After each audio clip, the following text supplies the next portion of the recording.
Music to my ears. Music to my Listen. ears. My I'm at Shayla's. I'm gonna have to get a real horn for us.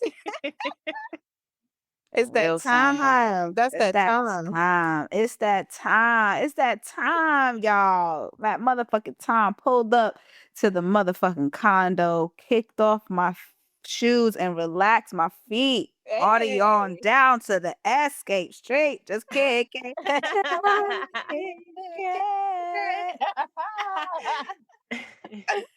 Yes. What's up, Episode. my sisters? How y'all doing? Man, I can't believe it. We're on episode 13. Literally. Ooh, that's a good number It too. is a good number. Yeah. How do we feel? This is insane. Oh my God. Nah, I feel good personally. I feel like, every week we are just growing as a podcast, as friends as well too. So it's like two birds, one stone kind of thing that I'm really appreciating right No, for now. real. Let's talk about it because I missed y'all. Let's talk Yeah. about it. I actually Yeah. really missed y'all. Like, I was like, you know what? I cannot wait to talk to my girls. It was a great week, but like, I want to talk to my sisters. Like, what are they doing? So, yeah, Yeah. I missed y'all. I Ours really too. did. I miss y'all too. Love it. Love it. How's y'all week been? Well, I will say this week for me was very different from the last week. I think the last time we had a check in, I was really open about staying disciplined through chaos. This weekend, I mean, this week really wasn't like chaos. I think, or if there was, I was just, vibing. Like, I feel I that. can't really, say. I spent a lot of time at the library, ironically. You got a library card? I actually do. I got a library card today, y'all. I got a library Oh. card today. I actually did. I got a library card from the Queen's Library. I was in the middle of trying to print something, and I said, you know what? Let me just go to the library. I ended up getting a library card. That's Now, dope. What I was it thought. free? Yes, it's free, y'all. Okay. Like, y'all can get free library cards, and it literally was under like 5 minutes. I just had to fill out a application, and I was able to get the library card. And I will say, I will be using it. So Mm. I take love that. advantage. Yeah, take advantage. Take these niggas to the library on the first date. Fuck all that. Fuck all that $200 date, going to steaks and shrimp and all that. Nah, take these niggas to the library. I want to see you read this paragraph right here. Don't use your finger either. You know what's dope too about the library? There's a lot of other like extracurricular events that they host at the libraries too. Like a lot of libraries do like a lot of different workshops and events and things throughout the week. You can find out the programming on their websites. Yes, I the love that. library. That's dope. Yeah, the library I went to today had a hip hop art exhibit hanging up that's been there since they've been celebrating like hip hop 50. So it was really, really cool. It's been on display. There's an artist by the name of Denzel France. He's a multidisciplinary artist based in Brooklyn, New York. And since the age of 5, he's just like loved like skateboarding and envisioning that world of like skateboarding and things like that. And he actually designed the official merchandise for Lil Kim's Return of the Queen Bee tour. Wow. But that's So, hard. yes, if you are in Queens and around the Queens Public Library, come check it out. It's called Artificial Realism, a hip hop art exhibit. Yes. So that's what I did this weekend, ladies, aside from, as y'all saw, catching up with family. My family is very I wouldn't say overprotective, but sometimes when I hear about the news and stuff in New York, and they consider like my friends family too. So, my mom is just always these girls know my mom is always looking out, she'll call me at work, she don't care. Hey, I heard this is going on, who had an event. Y'all all right, y'all good. So a lot of like family like check-ins for me. But what about you Mm, guys? What about y'all? I love that. We are Yeah. family. I'm pretty good. It's funny because I've been pretty inspired this week. I've been having like some really great conversations and really like holding myself accountable to things that I said I wanted to do. Like for example, I've been in the gym pretty heavily. Okay. And Oh. yeah, like to the point too where I'm in there longer even. It's like I usually do like a mile or two, and I've been doing 4 miles a day, which is like unheard of. Yeah, shit. girl, I'm in the gym, okay? Because, but really, Girl. it's more for like a more personal reason though. Like one thing I was talking to my friend about today actually is that I had to take a real look at where I'm at in my career and in my personal life. Excuse me, sorry.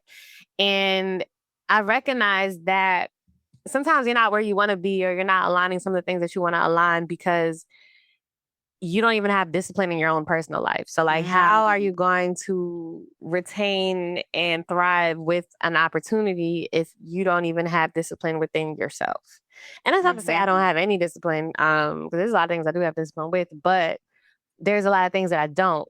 And I feel like the pathway to aligning with things that you are desiring is essentially just getting your shit together. You know what I'm saying? Like when you're more, because I feel like a lot of opportunity, and Nip said it, is preparation. Like it's opportunity is when you're prepared. And if you're not prepared, then a lot of opportunities won't surface. And if they do surface, you won't be ready for them.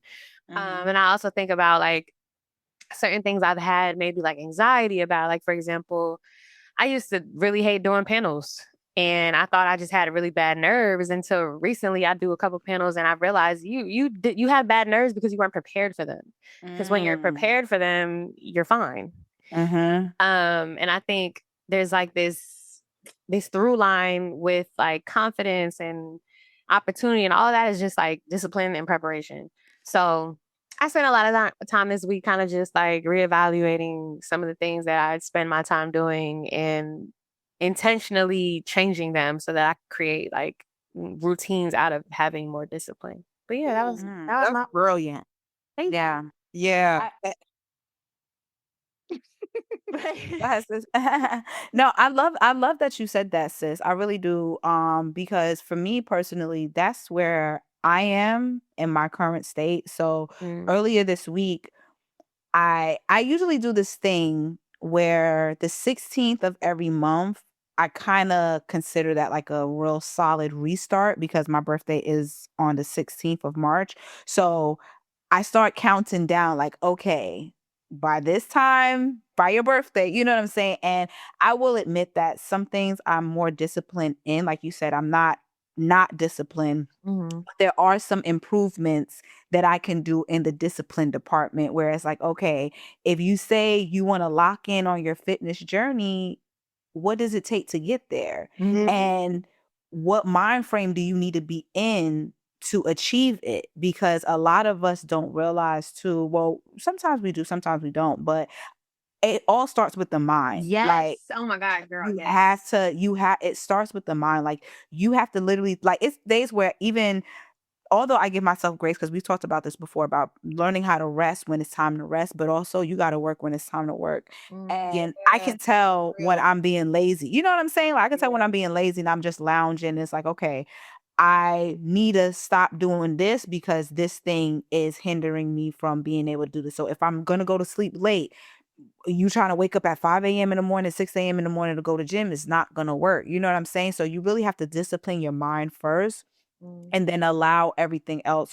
to follow up. So I've been being very stern with myself. Like, okay, it's time to get up, get up. Like, don't even, you know what I'm saying? And also just a sense of being so present in the moment and also realizing that we don't have that much time to waste, has kind of charged me up more so to really lock in on my true and honest. I don't even want to call it potential no more. I've been kind of teetering with, potential and reality. And whatever my potential is can be very much so reality if I just work towards that. So for me, like you said, I'm on the same frequency of just being very disciplined, and the version of myself that I want to see, is a bad motherfucking ass bitch and getting to it and Hello. helping my community and doing all of these great grand things. But I have to be disciplined first. And if you do want to be considered even as a leader, I mean, I feel like we all are leaders. Like you take care of yourself, you lead yourself, right? So in order to be a good leader for anything else, you have to be a great leader for yourself first. And a great leader has to do the work to get there. You know what I'm saying? And being disciplined to keep going. Because I always tell myself now, it's not about motivation, it's about discipline. You don't need motivation when you're disciplined, because discipline creates consistency. When you have consistency, there's no need to be motivated behind that, because you're just going to do it. And to that exact point, that's literally like, it's so crazy how aligned we be, because that's kind of what I was saying, as far as like, I'm trying to create routines out of things, because when you have routines, you don't need to be motivated, because if you don't do it, like, your mind is like, yo, why didn't I do X, Y, Z? And you're kind of like internally driven to like, all right, well, I got to do this now because it's part of my routine. Yeah. And once it becomes a routine, I'm such a, yeah, go ahead. No, I was gonna say, once it becomes a routine and consistent, it almost becomes kind of like a healthy obsession a little bit. Yeah. Yo, it's so crazy that you say that, bro. Like, I'm telling you, this is so fucking crazy, because I was just gonna say, like, you could routine yourself into obsession. You get what I'm saying? Where the routine then won't even be effective, if that makes sense. Because you're like, for instance, for me, I always write my goals, right? But I get into the motion where I feel like I'm more obsessed with writing my goals than actually activating my goals, if that makes sense. You know, like, I'll get excited about a new goal and be like, okay, I want to do this. I want to do this. I want to change this. I want to do this. I want to do this. I write it down. And then it's like, okay, here you go. Next couple of weeks come up. Okay, I need to do this. And, you want to write these goals down. But it's like, if you don't have sincere, mindful discipline, even that routine can become redundant, and you won't see any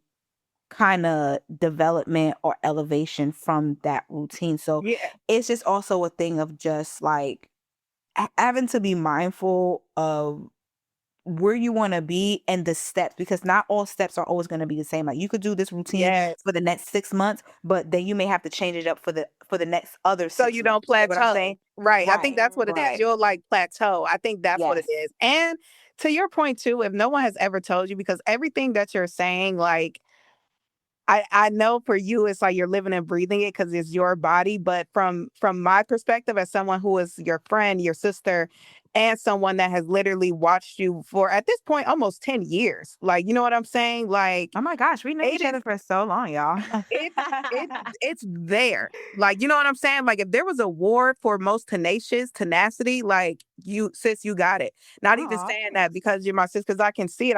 I feel it. Like, when I see your TikToks and your inspirational messages, I'm like, she is so embodied and anointed in God's light. I just like, please, God, just keep her covered, because you can feel it. And it's a ripple effect that motivates so many other people. You know what I'm saying? Like, there's times where I don't even think I'm like, Milan don't even know she carried the ball for me today, because I had so much on my plate. But I look up and see, I'm like, she got that. But you know what I'm saying? I feel like that is just something that has become like so routine for you, in a sense. We're talking about routine, but it's just like, I see it. And if no one has ever like told you, it's just like, man, please keep going, because it's necessary for our community. It's necessary. I feel like everyone has a different role or different lane. It's not saying you have to be this like champion for like all of us, but I'm when you like know your strengths and like your weaknesses or things like that, like,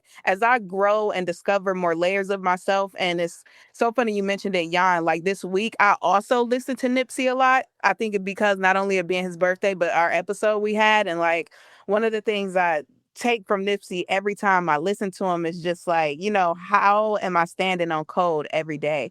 Who am I, keeping myself around, or what are things I'm doing that are keeping me, full of like light, integrity, and things like that. And when I think about those things, I think about y'all.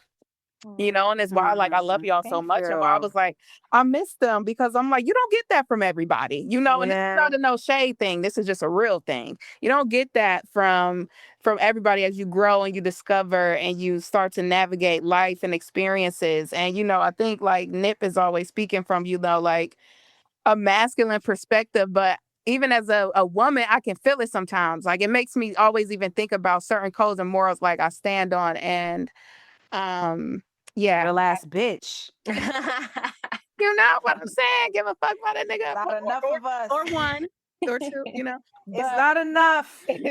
It's really not. So, shout out to, everybody like yourself that's, not only uplifting our community, but literally being a vessel for us too. Thank you, sis. I really take that, and I know God always works in the best and mysterious ways. Because one thing I will say is that locking in the word recently, being more in my Bible, I always tell people, like, if you don't know the word, you don't even have to read the whole thing. Just really lock in on Proverbs. Wisdom is the key and the best thing for a true relationship with God. And for me, I remember coming across a scripture that mentioned that, like, randomly, because TikTok would do its thing. The For You page be, brick by brick. I built this brick by brick, and it be hitting me with some good shit. And one of the TikTokers basically was just saying, this is a season where you are going to need to be a steward over everything God has given to you, and including God's people. And some of us, if not many of us, don't realize how much we are, just by being an example. Like you said, you don't have to force your way into somebody's life or force them to do anything. All you have to do is just shine bright. That's it. Mm-hmm. And that's my mission in life, is to shine bright, and is to show people how to really live a life of just being yourself and just doing the right thing and helping people out. And I really believe that's my mission. Like, that's why I'm platformed doing what I do, and I speak about true intention so much, because I feel like it's something that is needed. And I just feel like you saying that just confirms more in me that I am doing my part for my community, even if it's just me posting something. It's touching somebody that felt that and was moved by that. So I have to consider that. And I'm giving myself, my own tens. I don't do that a lot. I'm learning to give it to myself. But I thank you for confirming that in me, sis. I appreciate you, man. I have to. I have to. No, if nobody else gonna do it, I'm gonna do it here, y'all. Okay, so Oh yeah. Oh, R.I.P. to the real Nipsey motherfucking hustle. All right. Cut all that fucking fuck shit out and get serious. All right. Mm. R.I.P. to the great man. And no, also seriously. RIP to the Palestinian journalist. I just wanted to like segue to that really Mm, quick, just to give condolences and just everyone that's going through a hard time right now. Palestine and Congo and Sudan are all going through some really, really tough times. But of course, we're seeing a lot of what's happening in Palestine recently. So, this is not no hate against anyone. Humanity should be the first and only thing that matters in this world. But unfortunately, that's not the way how this operates here. But I just wanted to always, send a condolences to everyone that's suffering, because you still have people that's right in your backyard that is still connected. And I always tell people, like, it doesn't matter what's happening around the world. You don't have to have something directly happening to you for you to feel empathetic about it and to feel something about it. And nobody wants to see what's going on with that. So definitely RIP to all of the, innocent lives that were lost, and the Palestinian journalists too that have been keeping coverage of everything that's been going on. They literally put their life on the line to really cover true and honest stories that's happening. So RIP to mm, them. mm. Anyways, man, crazy. What's even fucking crazier, y'all? We got to talk about a little bit, just touching on what's happening in DC currently. I know a lot of you Ooh. fucktards that voted for the orange bitch don't realize Not that's don't what it is realize for your sure. your fucking stupidity. What they say, you smite cut your face, whatever. The black colloquialism and shit. Is it cut your nose and spite your face? Yeah, there we go. That shit. Yeah. That shit. You just dumb. Okay. You niggas is just dumb. But I don't know if y'all seen recently. I've been seeing it on the timeline, and of course, I don't really watch the news every day because it is very depressing. But sometimes you got to check in to know what the fuck is going on. And recently, Trump's administration has deployed the military, the National Guard at that, into Washington D.C., claiming the crime and everything in the city is at a all-time high or some shit like that. So that's why he's doing it. But let's be honest, we know why this nigga's doing this shit. Racism at its finest, capitalism at the top of that. and they're just targeting black and brown bodies. We've seen it going on with the whole ICE and the immigration shit, and now we're seeing it with the National Guard being deployed into these cities. He said he's going to do it not only in DC but other areas, especially in New York as well too. I don't know, ladies. It's a lot of fuck shit going on. I'm not happy about it. I mean, I did my part. You niggas didn't want to see a black woman. Think about that. Think Hello. about that. Think Hello. about that real Hello. quick. I want, because we're all adults here, and I think this is a reasonable, no pun, podcast where we can have these type of conversations. And as we are the new adults now, right? Mhm. We can't make certain mistakes because our history, as much as our ancestors and those before us have fought to get to a certain space, everything is being literally just washed up and being thrown away, and we're going back to times that we really don't need to go to, because this right here is very much so going back to a time where I used to hear all about Mayor Rudy Giuliani and the whole Yep. stop and Yep. frisk situation.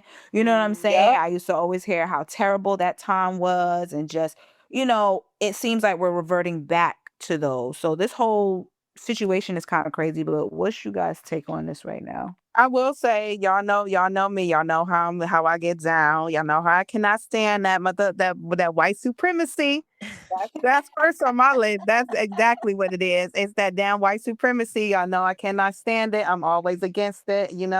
But what I will say is, despite the nonsense that is going on from this administration, I will say, in these times where there's always a bastard trying to humble young black people, our young YNs and our young black people still know how to come together and do something great. So I do want to shout out the Guns Down Friday, which is an anti-gun violence group. They've been holding like know your rights training sessions for the youth within Washington, D.C., so you can know your rights against these white supremacists and these people that are so big on trying to humble young black excellence and brightness all the time. I will not let you do it, not on my watch. That's how I feel about it. Y'all know I don't play about the black babies and just us. Like, No, for it real. really gets my blood boiling, and I've been working on like keeping it down because I know I can talk, and I'm trying to work on that for the pod, y'all. But at the same time, this is the shit. This is the stuff right here that I've been talking about. Like, it's stuff like this. It's like every single time I feel like we are at a, I don't know, like a renaissance or a pit, because I definitely feel like we're going through a paradigm shift as a black community culture. I feel like since he's been in office and the election, we've just like, all right, we know it's to get down, but what are we doing like for us? It's just like always something. And I think this is another attempt to distract us from what needs to be done. And at the end of the day, that is protect us. And that is black women, that is black children, and the black men that are going to also, partake in that, because, I'm never against black men. I'm for us. However, we also know that some of y'all voted for him. So, And um, how do you feel now?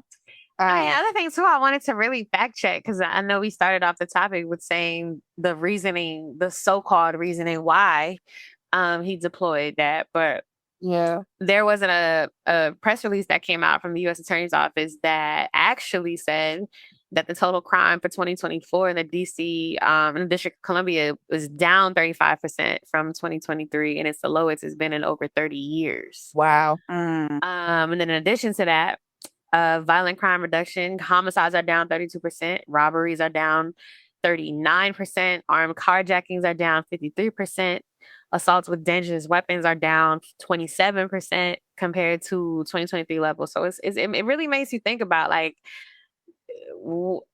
propaganda and the way like they literally can say whatever the fuck they want, and we're supposed to just eat that shit up. Like this is not facts. Like the facts It's not they're facts. there. The facts are here, and it's this is the why complete we have opposite.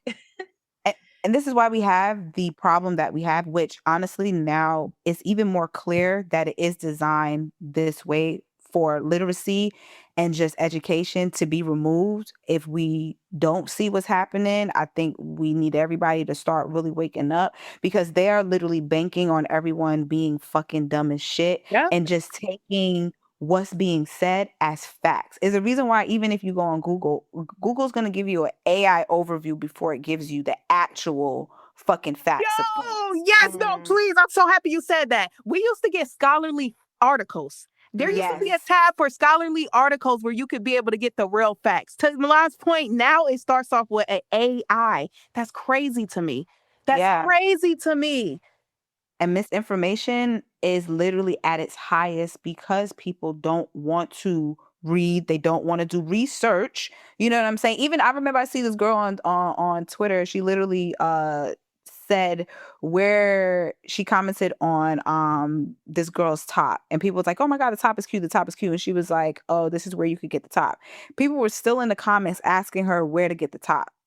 She's like, "Bitch, I told y'all where to get the motherfucking top." So even in that little ass scenario, think about it on a bigger scale. When we have this misinformation being spread, the shit that literally Kamala said that Trump was gonna do, he is literally doing it. The big beautiful bill that is literally, I don't know, I'm not sure or fact checked yet, if it's been passed officially yet or not, but it just seems like we're moving more into a dictatorship than we are into a presidency, and they're removing the people's ability to even have a say in how we as a people should be treated and operated in. And it's very much so targeted towards the black and the brown bodies, of course. But literacy is going down purposely, and we are seeing it now because, like you said, the misinformation, it's so easy for somebody to just get a fucking picture with the bold letters. You know how they say y'all niggas don't read, but if you see something with them bold letters,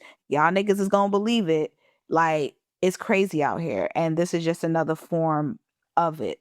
And unfortunately, I do want to be optimistic though, and don't want to just be so like, oh my God, we're in the worst of times, because I mean, I don't know, y'all. I think slavery was kind of the worst of times. I'm not gonna hold you, not making fun of it. You know what I'm saying?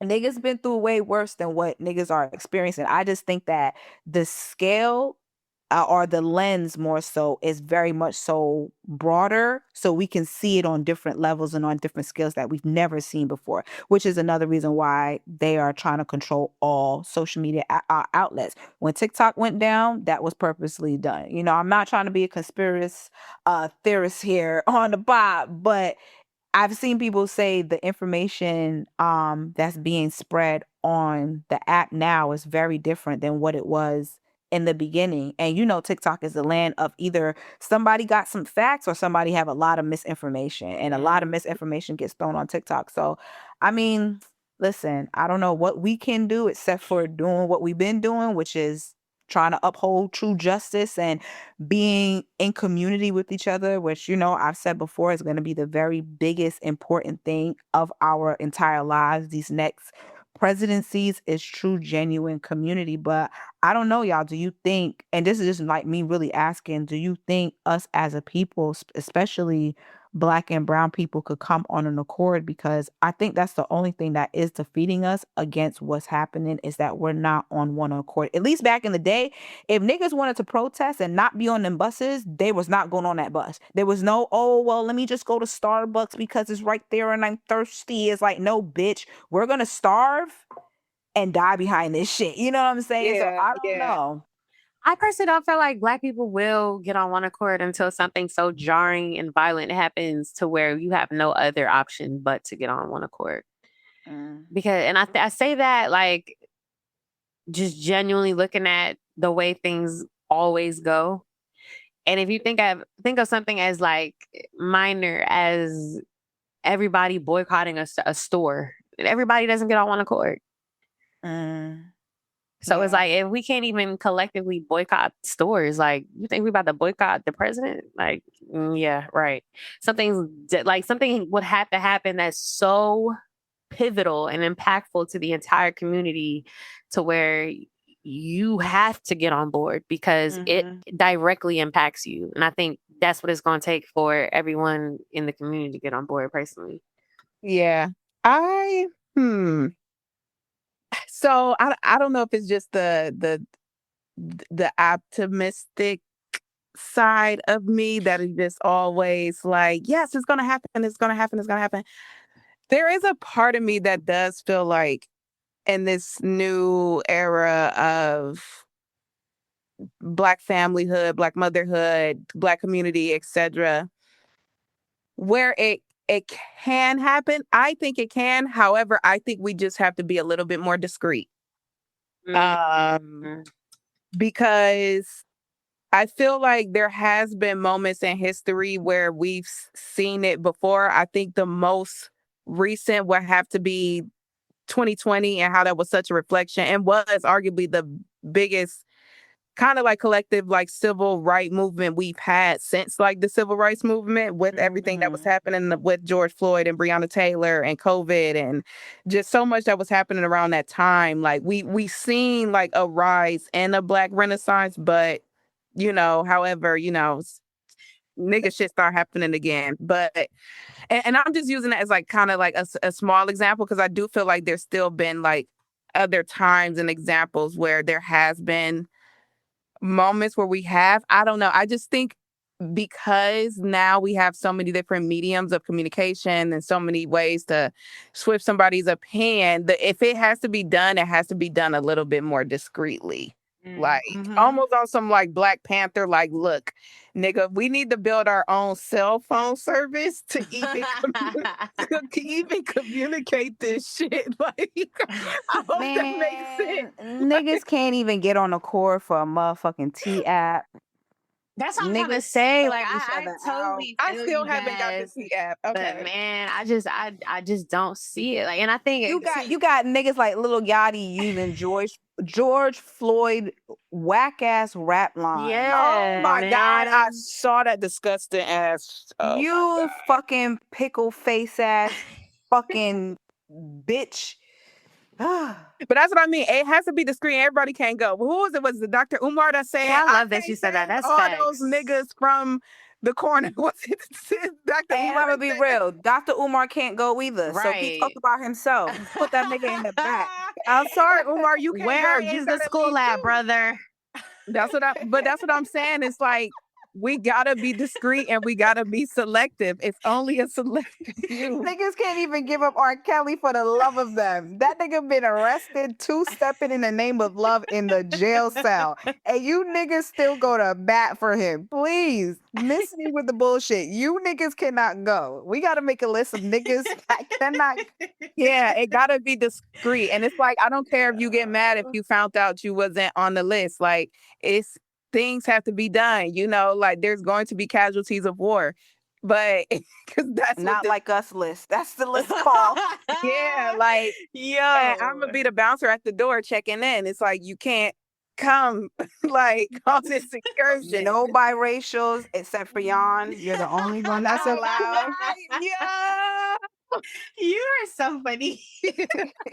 We don't know. We got to put y'all in a separate test. And because Jan is the chief officer of biracial, she will do the job of It's going to ensuring be a vetting process. It's going that to your black side is more than your white. We need it at least 80-20. It cannot be Yeah. any other. If it's okay? not for Black grandparents, there needs to be at least. You're on the not like us list. If there's no fours, we need all four. And none can be biracial. They got to be pure. We are so silly. I made it on the right side because now I eat grits. You know So what? Okay, do you eat them sweet or I was just savory? about to say, how you eating them? How you eating them?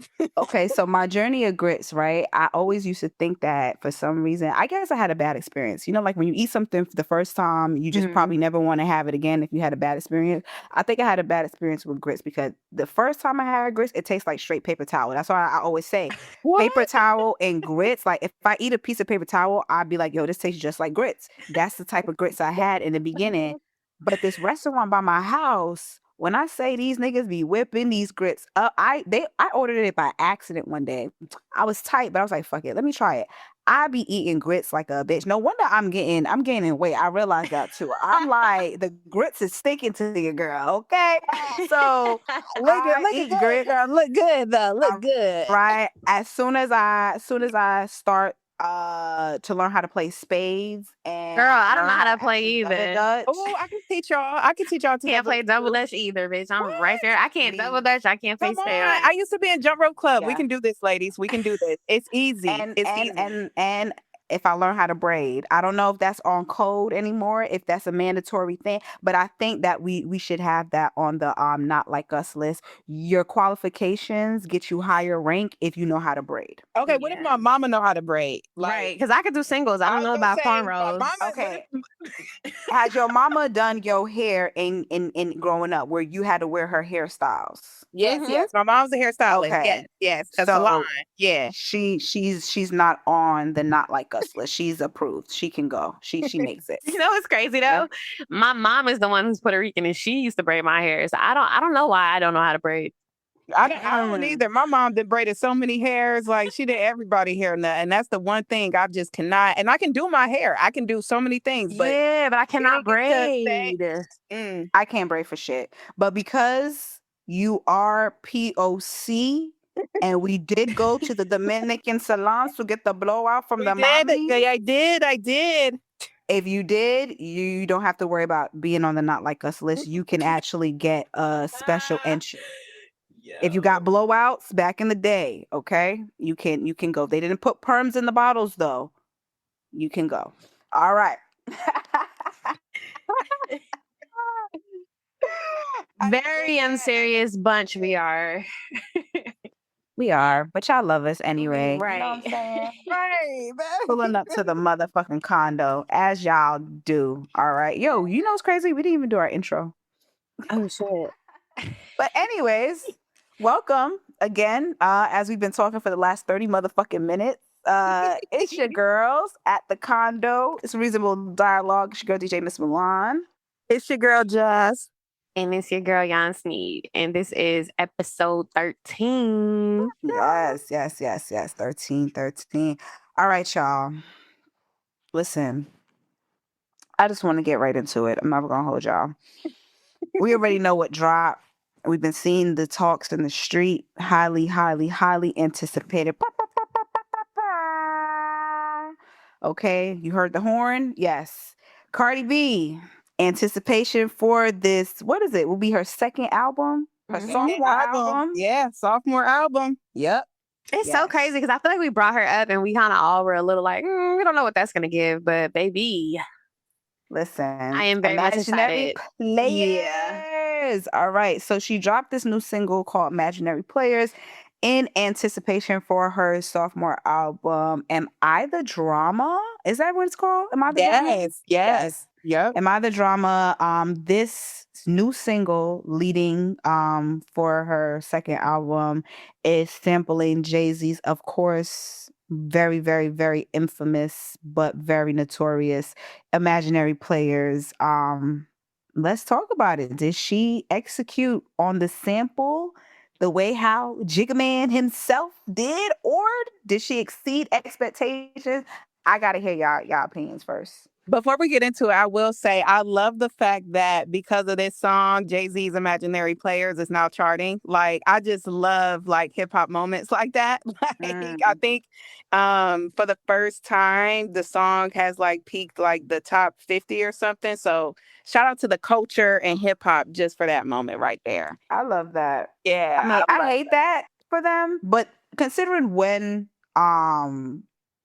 this came out anyway, to be honest, I believe it was off of In My Lifetime Yeah.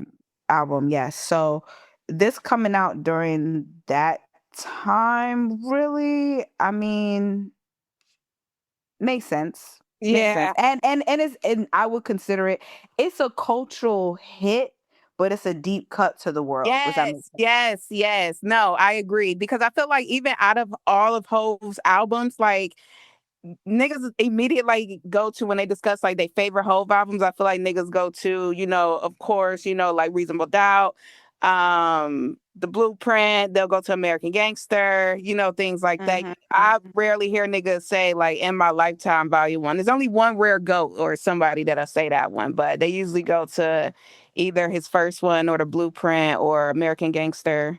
Very, very much so. You can tell the difference. Mm-hmm. And real whole fans when they when they mention certain albums, it's like, oh, okay. And that's not to discredit, because I don't want to be one of those quote unquote purists, like, oh, you wasn't listening to the very first Right. freestyle he dropped. Like, fuck you, nigga. But nah. I mean, this is my opinion. I really do like Cardi B. I really do. I really, really do. I think she was spitting. I'm trying to pull up the lyrics here for sure, but I really think she was spitting some bars, some real fly bars at that too. You know what I'm saying? Yeah, Only Cardi B, especially considering where she is right now. You know what I'm saying? She's still a hot, wanted rapper, no matter what people say. Like, can't knock her influence and the impact that she still does have. I think for me, the only thing that was lacking was just maybe the pace of the rapping. Yes. I It was think the pace. Like, if they would have probably sped it up, like, it didn't even come off like a remix per se. It came off like a real cover, if that makes sense. Like, it should have been remixed a little bit more, which honestly I don't understand, or I really can't put in my brain how would you remix something so classic like Imaginary Players, especially the beat itself. Like, we haven't even touched Hove's lyrics, but the beat itself, you know what I'm saying? Like, how would you even picture to make a remix to a beat like that? So I felt like for her and her personal pace of the song is what kind of was like, maybe if it was sped up a little bit, it would probably do it just a little bit more justice. But I'm not gonna lie, she was spitting some bars on here, in my opinion. she's spitting some bars on it. It's some fly tracks, and to your point too, love Cardi down. Shout out to you, girl. Like you already know. But I think for me, as much as I know for her, like this, it feels like a song that's a cultural like moment, and it feels like she had like fun, but also wanted to flex. Like it feels Yes. like that for Yes. sure. But I think for me, it's like I'm not sure if this song if it matches Cardi's tone. I think that's the kind of thing that was Mhm. throwing me off. And somebody had posted too. They was like, Lady London would have ate this up. And when I seen that, I was thinking to myself, like, but I can hear Lady London on an Imaginary Players. You know what I I'm saying? can. I was like, I can actually hear that, and it's because of her tone. That's what made me think about it. Because it's not horrible. You know what I'm saying? Like it's not like It's not horrible. it's not horrible. And I love some of the things Cardi's saying on it, and she looks good. Like it's beautiful gowns for sure. Mhm. Like it Yes. is definitely beautiful. Yo, beautiful gals. It really is beautiful gals, but I think for me, to your point, is the tone and the pace. That's what it is for me. And it don't feel like it's also a song too where it's like gonna be positioned as like the main single. Is it a single? Yes, I think that's what they were aiming for, but I definitely feel like we're gonna have to get something else to really build the momentum for this sophomore project, because I don't think this is going to be it. Personally loved it. I don't necessarily disagree with a lot of what y'all are saying though, because one of the reasons why it's always been kind of difficult for me to really be a fan of Cardi in like a diehard kind of way, it's not necessarily her tone for me, it's her accent. Um, because her accent is so thick. I'm not really like it's like I don't know. Like I would I mean, yeah, it's the I don't it's like the mommy shit over a classic hip hop beat. It's not the tone for me, it's the accent.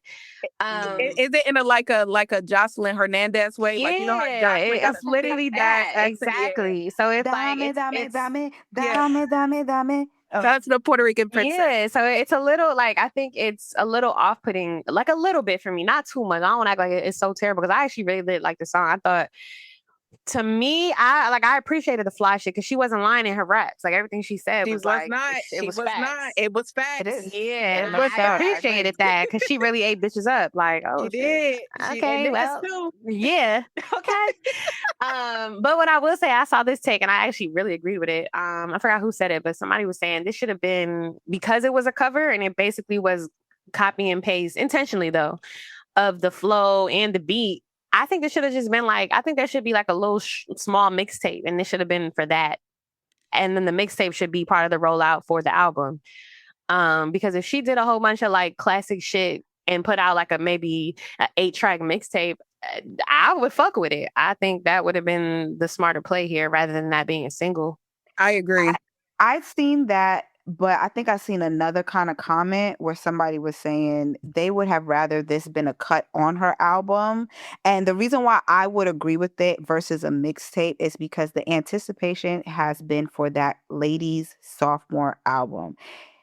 Niggas, unfortunately, the fans especially, is like, they want that sophomore album. And this is the part of the business where you as an artist, you kind of have to deliver to your fan base, because your fan base is what got you there in the first place. So it's like you're leaving them high and dry until you make your mark where you could pull a Rihanna and do all this work, no pun intended, pull an anti and then be anti-music now. Okay? Because the bitch ain't coming out with nothing except for a motherfucking movie record with the Smurfs, okay, for her kids. But outside of that, I think this would have probably been better as a kind of cut off of her album. And the reason why, number one, I have two theories, right? Let's be honest. Let's talk real talk here, okay? No bias, no nothing, no attachments, no nothing, right? This was a play. This was a play. This was a play because we see everything that's happening. We see how the pink wig lady is going crazy. I agree with you. I know. We She is see how going insane. shit is happening. You know what I'm saying? It's a lot going on that side of things. I do believe in my heart of hearts, and like I say, I don't have a dog in this fight.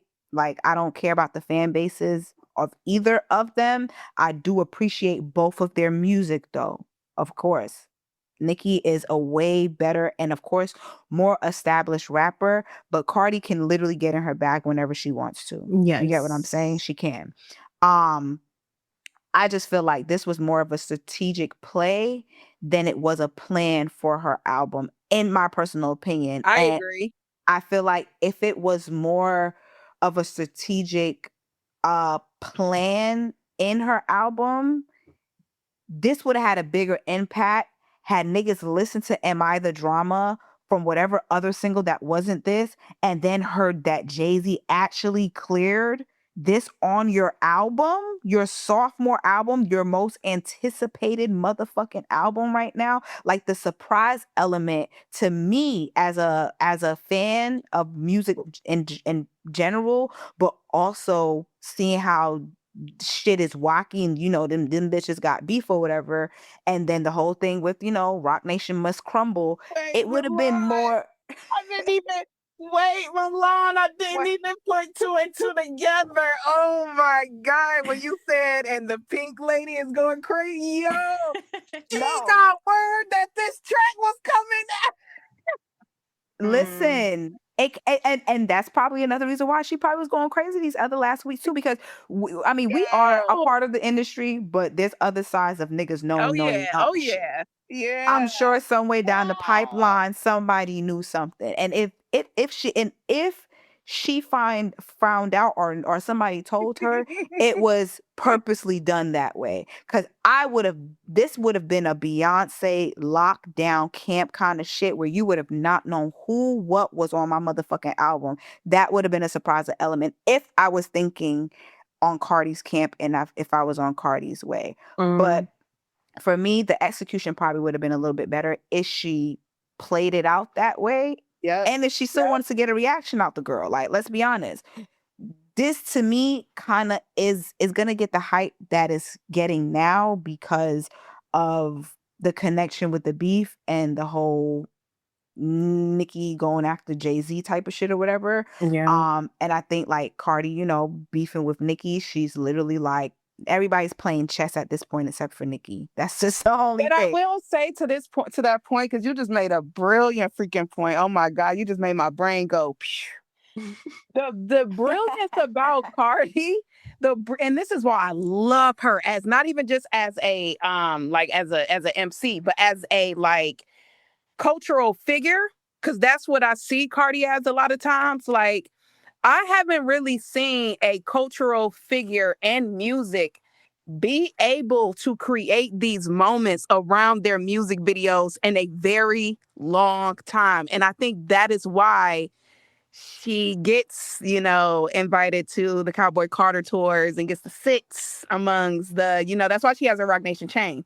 Because at the end of the day, there is a level of excellence that Cardi has that I do think is brilliant. Rather if we like her songs or whatever, every Cardi video I think of has had some type of moment or like renaissance attached to it, from Bodak Yellow to the visuals with Bruno, the WAP. Like, remember when WAP dropped? Like, it was a moment. You know what I'm saying? Like, Yeah. even when she dropped the Tomorrow with And I'm Gorilla. up and I'm up Yep, and I'm stuck. The dance, yeah, it everything, became a yeah. dance. You know what I'm saying? Like the Tomorrow song with Glorilla. It was Yeah.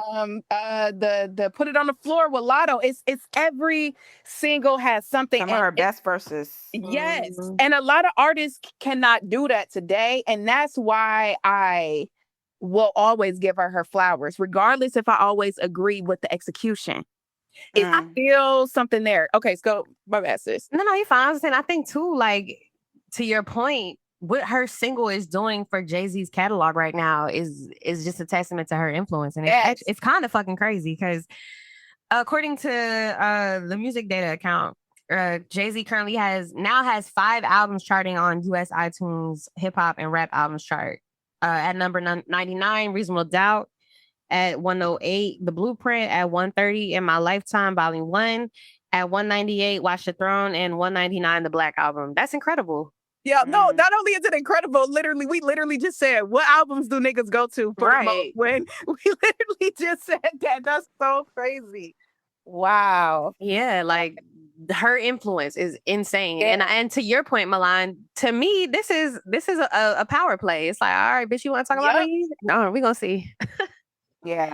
You see, the only thing is, now the cover, because I'm looking at the cover, I'm not gonna lie. I like the cover to it. I think I like her for her I'm the Drama. I like that other, well, no, she has a different cover. Like, I think her wig was like white and like she had like an icy blue kind of makeup or whatever. I would have threw on that motherfucking rock chain. I don't got no dog in this fight, once again. But if we want to get messy, bitch, you should have threw on that motherfucking rock chain in that motherfucking picture and really stirred some motherfucking shit up if you really wanted to get nasty. But no. I think for me, I'm gonna have to give it a solid 6.5. I'm gonna give it like a 7.5 because I love the fly shit. I think she was talking her shit on there. I appreciated that, even though I didn't really care for her accent. Yeah, I think I'm gonna go 6.5 too. I'm gonna go see because no, like I said, I just love that it's always a moment. I'm gonna go. Yeah, I'm gonna go 6.5. So yeah, sorry, I gotta go 6.5. Yeah, I'm gonna stick right there. But you know what? You pull up in your 4.0 with your bitch. I pull up in the 4.6 with my bitch with the seat back, bumping some other shit. Some other shit. You probably hop on my dick right there, right in front of your bitch. Ask me some stupid shit like, yo, dog, what's the difference between a 4.0 and a 4.6? Like 30 to 40 grand, cocksucker. Beat it. That is the most iconic, well, one of the most iconic lines from Imaginary Playerz, the Jay-Z version. But what were some lyrics that stood out to you guys from Cardi's? Man, for me, it was everything about the whole being the first woman rapper on Vogue. I was like, damn, that's a flex. I don't know what to say, girls. Yeah, It was also the ones about like when she was basically throwing up like her accomplishments when she said something like my numbers, if you did my numbers, y'all would pop champagne. If I did your numbers, I would hop out a plane. That's it. Crazy. I think for me, one that made me really look at her like on some damn bitch, you talking heavy shit right now, low key.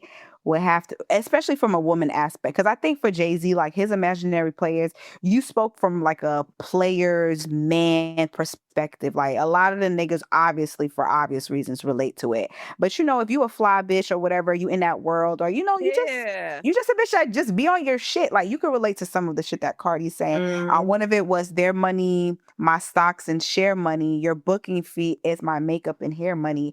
I Oof. just was like, your booking fee is Mm. your makeup and hair money. And Cardi's hair and makeup, I'm talking about, is always laid, always gets done. So I know she's using the top of the top, like Tokyo Jets. I'm sure she don't Mm. charge less than $1,000 for 2 braids. Okay. So I know the bag is up there. I know the No, for bag is real. up It is. there. You I know, think that's I like that you bitches don't know the difference between vintage and archive. Like, oh yeah, that Oh, was oh the one yes. too. Yeah. And Yes. the one when she was like, I seen fan pages make avatar changes, all that old love, go to new fan bases, something like that. And then she was like, I'm a legend. They go hang my heels from power lines. I said, oh yeah, yeah, Yeah, that yeah, was that was a hard line to me. I yeah, did like that. yeah. I Oh, did that's like what she that. said. Now your 15 is up. You already out of time. I'm a legend. They go hang my heels from the power line. I said, yep, and they are. Like mm. Birthday at Carbone to me, that's Olive Garden. Now let's slow down. Let's slow down. Okay, Carbone can never be on the level of Olive Garden, but I get what you're saying, Cardi. But come on now, say something for the poor people. Okay? Say something for the poor people. Like, anyways, speaking of poor people, poor spirit, shit. This nigga Drake is back at it again. Mm. That nigga is gonna end up in a poorhouse being an imaginary player because he out here running his motherfucking ass, his legacy to the motherfucking ground, in my personal Man, opinion. he is. It's just like pack it up, nigga. You Like, lost the fucking fight. Like, why are we still talking about this? Like, I can don't I be honest? pack understand. it up, delicious. Damn. God delicious. Say, can I be honest? When it's time to hear about this or reference it, it has become exhausting. Like Drake is Yeah. starting to very much exhaust me with this. Like it's very a tired feeling, and I don't like feeling that way. You know what's crazy? I was in a spaces. Oh, God. I was in spaces like yesterday, matter of fact. I believe the rapper by the name of Glasses Malone or Glasses, I don't know how to say his name. But he did a spaces. He had a few people on his spaces and they were discussing just, this whole new update with the Drake lawsuit and just basically like how this is quote unquote hurting hip hop. And when I say the Drakeys, what somebody call them? I forgot the name of it, but basically, like the Drake stands, like them niggas and bitches. We're gonna have to include because some of y'all, I think I had a firsthand, true and honest experience of what parasocial relationships really look like in the flesh. And I've never ever in my life experienced so much corniness in one setting. It almost broke my heart to know that you niggas are literally shaking in your manties, ready to throw them at Drake. And really, really like it becomes obsessive. It's not like even fandom anymore. It's like, no, you niggas need to be in straight jackets because the evidence that came out, obviously, everyone has been dissecting it and giving their opinion on it, but the truth is, if we're going to be completely honest, as everyone already knew what this was about, this is not about hip hop, my nigga. This is not about hip hop at all. This don't got nothing to do with hip hop. This has everything to do with Drake being upset that he's not at the top any longer. And it's not only that he's upset that he's not at the top any longer. As of right now, he's also upset at who dethroned him from the top. Because I don't think we would be going through this if this was any other rap beef, if this was any Facts. other rapper, if the nigga even won. Do you think we would have a sense of, oh, let's be the justice crusade now and save hip hop and the music industry? Like, no, nigga, you will be capitalizing off of this shit the same way you did back to back. Asking for a nigga's paternity test? When does the madness stop? And the reason why I bring up the fans is because I contribute, of course, these are grown ass people, but I do contribute some of these fans to the demise of their artists because their artists are leaning on them for that acceptance, for the next move, for, you know what I'm saying? And when you have a bunch of yes people around you, literally, like literally just allowing you to just keep slitting your wrist, nigga, no wonder there's a pool of blood around. You don't got nobody that's willing to save you at all. And that's what it is for me. It's just at this point in time, it's like, what are we even talking about? Nigga, the track done been dropped a whole year and change now. The only reason why it keeps being talked about is because you can't let it go. So it literally charted again because of this lawsuit. Like, nigga, somebody get Aubrey off the ropes, y'all. He needs some milk. He needs some Off milk. the ropes is hilarious. Oh my gosh. Please help him, y'all. Help him. My sister. I think about that meme with Yanni when she was protesting for her whack ass man DCs and she got pepper sprayed. And the girl was like, oh my God, my sister. Help my sister. That's how I feel about Drake at this point. Like, help my sister. Help her. Somebody gotta help her. It's Please. given exhausting at this point. Like it's given like barrettes is hanging off the ends of the ponytails and there needs to be new bobos installed. Like everything is just a mess. And it's really, unfortunate too because Drake is such a, he's a cultural figure. We're never gonna take away from the, level of artistry and everything he has brought to the game, but at the same time, it's kind of reminded me of that POV verse from Tyler the Creator on the latest Clips album. Like, no pun intended. Like what he said, I came to the conclusion I'm gonna live to like outlive some of my heroes. And that's literally like what we're seeing. And it's honestly becoming more of a realization for me as I navigate and, really process like how the culture is like shifting. It's like kind of what you were saying to the point earlier, Milan. It's like, yes, we are the new adults, but I'm also really starting to process like even some of our cultural like figures. It's like I want them to know it's like, no, you're the cultural figure now. Like how we grew up looking up to the Hoves, the Jay-Z, and we still do to an extent, but like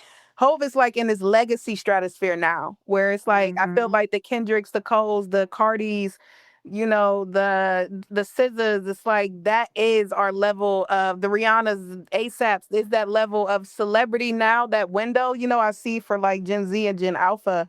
And when I see this, I was about to say this nigga, like, but when I see Drake doing this shit, it's like, yo, you really like diluting like the love of this shit, like the heart and soul we breathe in this shit. Like, don't nobody want to wake up every day reading about you suing another nigga, like, cause I immediately go to white supremacy. You know what I'm saying? Like, and I hate to go that deep into it, but it does make me It feel is like that deep. it's that deep. You know what I'm saying? It's like, yo, this is hip hop. I call myself a child of hip hop, now a woman of hip hop. I grew into this culture. I grew up in loving and breathing and having this in my DNA. And to have people like yourself right now just it's just a bad vibe. Like, you know what I'm saying? It's kind of like what Salt and Pepper was saying, like when when they came up to them and asked them, like, aren't y'all like suing UMG or something? They said, no, our situation is different. That's like calling the police. We not calling the police on hip hop. And it just makes me, for real, it just makes me think about, why I love Salt and Pepper for that moment though, to be real, because it takes me back to a moment in grad school where we would talk about like black noise and black sounds and like what it means like for the culture. And like there is this book called Black Noise, ironically. And it's called Black Noise, Rap Music and Black Culture in Contemporary America. It's by Trisha Rose.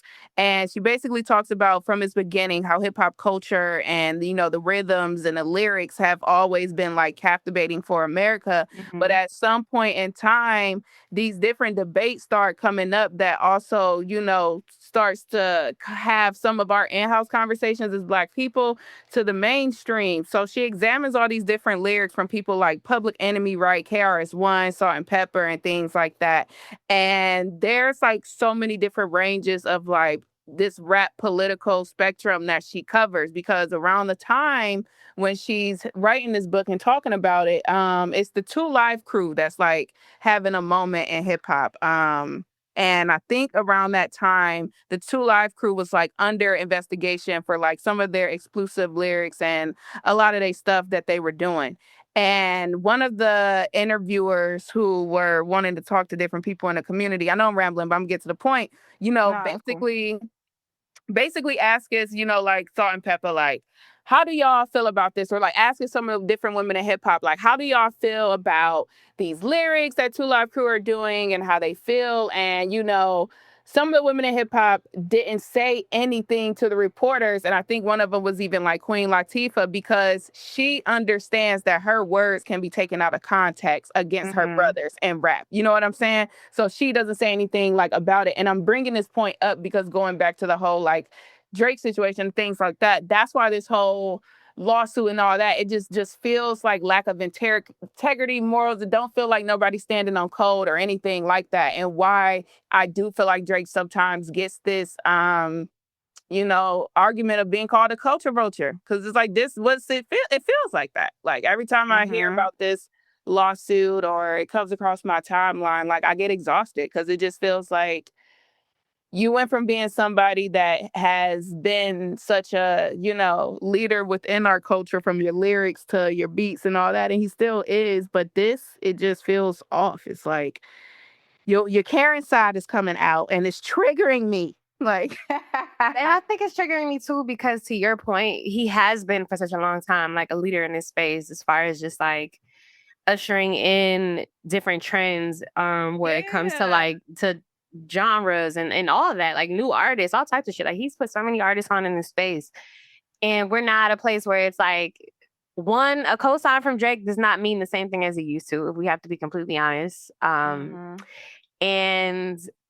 now you almost look back on his entire legacy and it's like, was this stuff genuine or were you just cosplaying and like It makes you question the intention it really of does. all of it, of all of it. And that's why I'm like, I really wish he would stop, because it's like you get into a point where you're making everything look funny in the light. And now it's like, granted, I'm never gonna stop listening to his old music. I'm not gonna act like I have, like the old music still hit, but it's like now you looking at him with a side eye, because it's like you was never part of the culture for real. If this is how you've been moving, because it's like this is what we seeing on the big screen. Like, what the fuck else was you doing? Yeah. Yeah. No, honestly. And I mean, that's what people's point has always been, that Drake did come up being an actor first, of course, you know what I'm saying? A lot of the conversation that I was hearing, was just people really not with that shit, And this is the thing, as we've always said, facts are facts and opinions are entertaining, right? But that boy asked for that whooping. He did. Drake asked. And to be honest, that's also why this whole like the fact that he won't let it just go is annoying me and it's exhausting, is because you asked. It's one thing if niggas came for you, but you asked for it. Like, why are we still talking about this? You asked for this, and it could have been cute. It could have been kept on the motherfucking playground. But I believe one of y'all said this one pod is like the ego shit. I think I said that. The motherfucking ego. Yeah, That the nigga ego, ego is, and just this alone, because I told myself I'm not talking about no other Drake and Kendrick shit no more, because honestly I don't give a fuck what you got going on, because number one, both of y'all niggas is rich. Number two, this is dumb. This is just dumb. And this goes against all code of hip hop. And I think the problem that I had with people, the ones that are against it, are clearly against the essence of what hip hop is. And this is the reason why gatekeeping in certain things have to be implemented, because people think, like, I heard a nigga who literally, you can tell just by his avatar, you don't have any street sense, knowledge, culture, nothing. You are a good person. You are a civilian. A lot of people are civilians. A lot of y'all listening to this music are fucking civilians. Drake himself was once a civilian. But when you get around some real hitters and some real killers and some real shooters, you think that you're one of them. And that is just the unfortunate casualty of what happened. He's not in it. He's been around it. He's been exposed to it. And yes, he does have a black daddy, who, for those who always want to argue that point, but that nigga dated a white woman. His judgment been off since day one. Like, I can't trust your daddy making smart decisions in your life, because you sat up there and you literally had a child with a white woman and didn't do your due diligence to really educate your black son on his blackness, to be completely honest, because then I don't think we would be here to this point where you're basically pointing the finger at the feds, saying, hey, this person did this to me, although I'm the one that technically picked the fight and I'm the one that kept going and antagonizing it, but he beat me so bad that I want to tell on him now. It's fucking crazy. That's It's literally what crazy. it's given. That's literally what it's given. And I mean, certain songs, yeah, I could fuck with. Like, I'm not gonna lie, I'm only listening to soft Drake. I'm gonna be real with you. That Yeah. hit him up, bang, bang. Like, no, Drizzy, that's not you. That's not even your OVO nigga, to be honest. And that's okay. I think that's okay. Like, there's a Yeah. big reason why Flow Rider was so successful, because the nigga knew his fucking lane. Yes, we're gonna make pop rap records. Okay? Like, yes. And shorty had low, low, low, low. Them bitches are still dancing to that shit today. You understand? So nigga knew his lane, kept it moving. You needed to do the same thing. And your ego got in the way, bro. And I'm Him, tired of talking about this him nigga. and Jason Derulo. To your point, sis. Yup, Jason Derulo. Jason Derulo. Hello. That nigga could literally perform overseas for the rest of his life singing that one song. Literally. But we also just see updates about his whole entire, his contract, which also had poked some holes into why people speculate him going so hard as well against Kendrick, because Kendrick, I believe, is of course, I'm not too familiar with the whole lingo of the label side of things. Of course, anyone in our community that is, don't be afraid to always comment on our podcast and give us your takes, of course, of the things we're talking about. But I believe that Drake signed that $400 million contract, but Lucian Green owns literally his entire life, maybe even his firstborn. Maybe that's why he didn't claim Adonis at first. But no, I'm saying that makes sense. Like, where I'm going, like, you own him, nigga. That's Lucian kid. Like, nah, but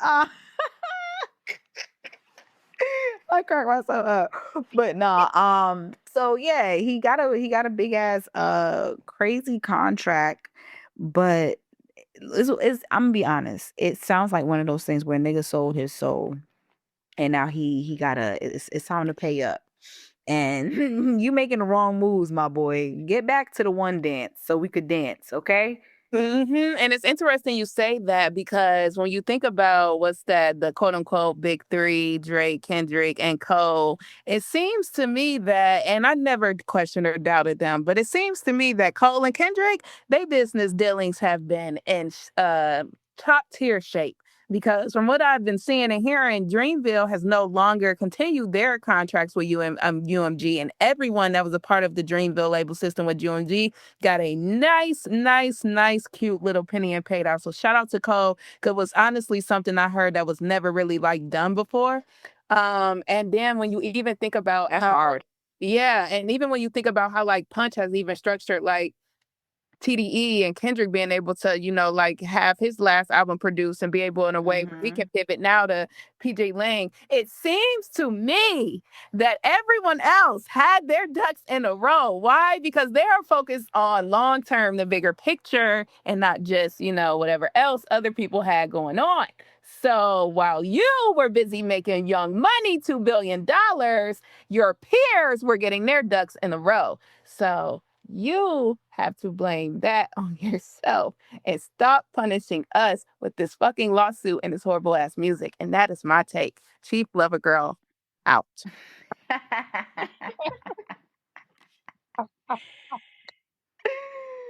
Man, fuck all of this shit, man. Let's get to some real shit. Anyways, so I don't know which way to go with this. I'm gonna be honest. I don't know which way to go with this. Well, I can start by saying there's probably a group of people who are going to cancel me after this topic. Yeah, please. But let's get into it. Chris Brown versus cancel culture. So as we all know, Chris Brown has been selling out stadiums with, I want to say it's been longer than 2-hour performances. It was like more like 3. He has openers though, no? Yeah. And that's with the openers. That's what I'm saying. That show was long. Okay. I got there like 2 hours late and he didn't even start yet, and the shit ended at 11. Fucking right. I was like, damn, I thought I was about to miss like 2 or 3 songs. I got there, he still ain't start. But yeah, he's on tour currently with Bryson Tiller and Summer Walker. Amazing show. I mean, I cannot lie. It was an amazing show. I did go to the first night at MetLife.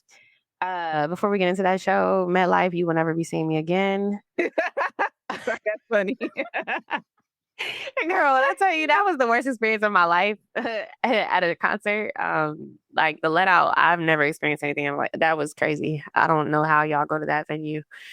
But anyway, there's been a lot of conversation around Chris Brown and cancel culture at the moment, including commentary from Denzel Washington. I don't think it was directly tied to Chris Brown in particular, but he did speak on cancel culture in latest interview. I think AP. I might be wrong there, but anyway, there's this conversation around cancel culture and if it's effective. What does that look like? Have we, quote unquote, effectively canceled Chris Brown if he's selling out tours across the country? And this is like stadiums. This isn't just like little venues where it's maybe 50,000 people. Like these are really big stadiums.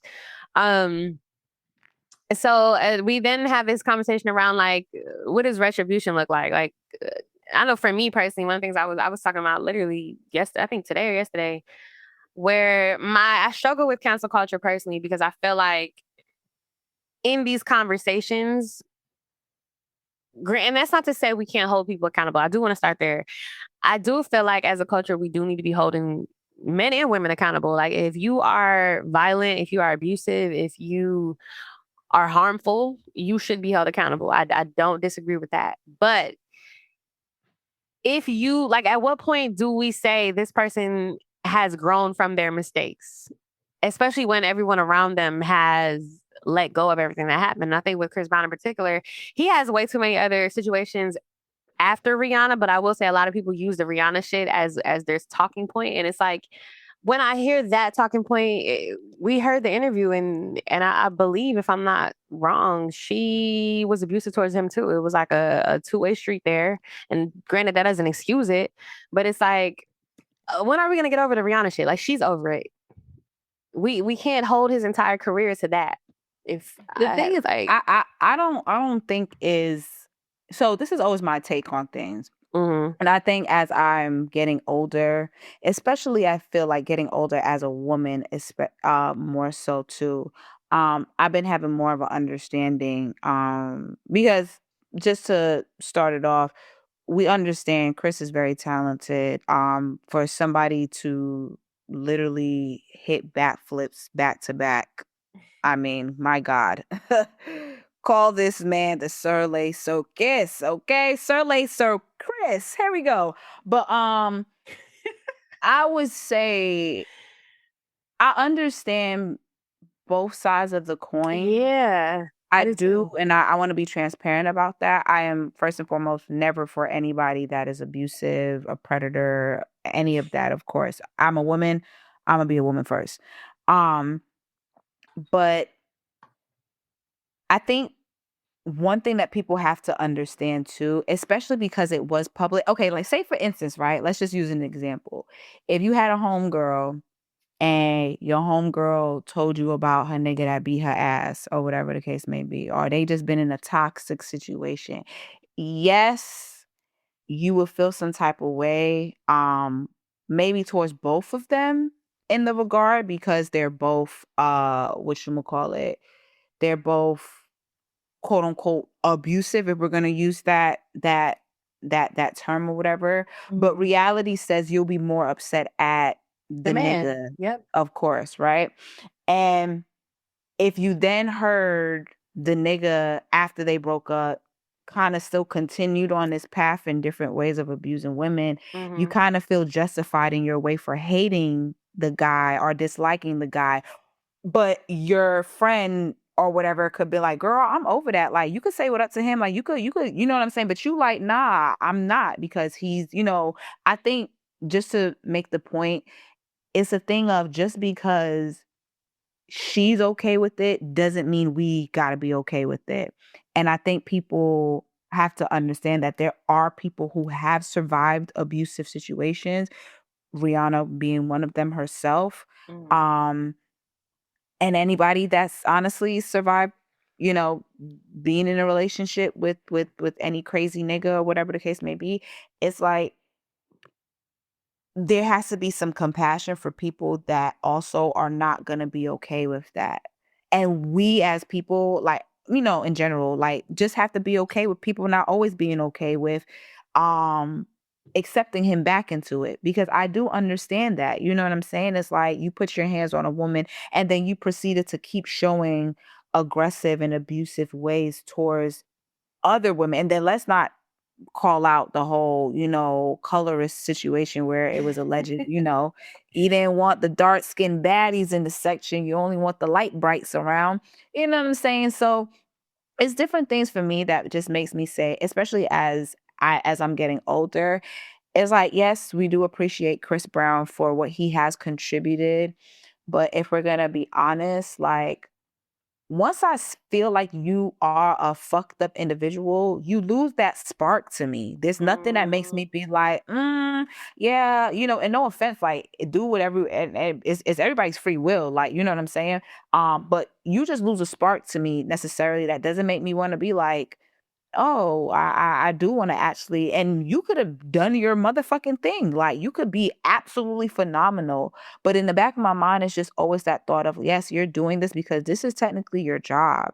But who you are as a person is outside of that. And that's what you kind of showed us, which is the same thing with the, social relationships with like R. Kelly's fans and P. Diddy's fans. It's like niggas are going to support them because they have some uh relatability in their mind more so, or some type of connection to them that they can't let go. Like, a lot of us grew up on Chris Brown. We seen him from little Chris Maurice Brown, you know what I'm saying? Little young Mhm. with the fucking Daffy Duck and Buzz Bunny sweaters and you know what I'm saying? Like, we seen you from Run It and being in the movies and growing up, and unfortunately a situation really did change the trajectory of your entire life. But Yeah. that night should have been the last night, and you should have been doing right from that moment moving forward. And I'm sorry, but I can't keep giving credit to grown adults that know right from wrong. Nigga, you know right from wrong. And if you're gonna let drugs and fame and the influences around you to cause you to not even cause you, but to enhance the shit that you got going on, then I'ma just have to call a spade, my nigga. It's too many allegations and things that have popped out about you specifically being an abuser.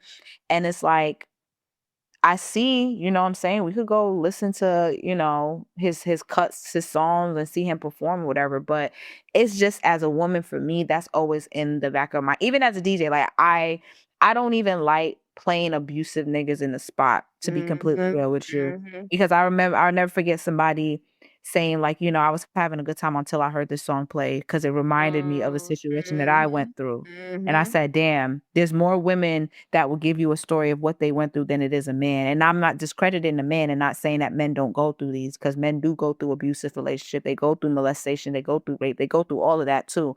But the scale is just a little bit, if not a lot, a bit more larger than women. Yeah, And very unfortunately, much. we just gotta, it is not to go off on a tangent or, big ass speech on that, but I see what you're saying, and I understand, and it's not a judgment thing.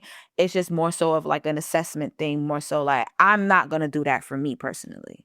Yeah. And I think my take on it to bring it all home for us, because you said something, Milan, that reminded me of a part of me that was kind of sad when I went to listen to Bryson Tiller's new project, because Mm.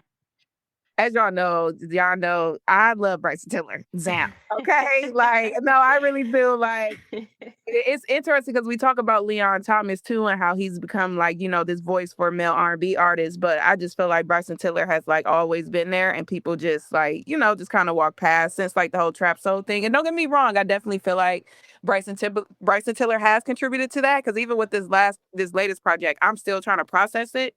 But what I will say is, when I first played the first track on this album, which is called On My Way, there was a part of me that was like, oh my God, because he samples Ain't No Way by Chris Brown. And when I think about our first memories with Chris Brown, to your point, Milan, it was like, wow. Like, you know what I'm saying? Like, I remember I remember the first time we heard Poppin', like dancing to that in middle school hallways, and just that childhood nostalgia that Chris Brown means to us.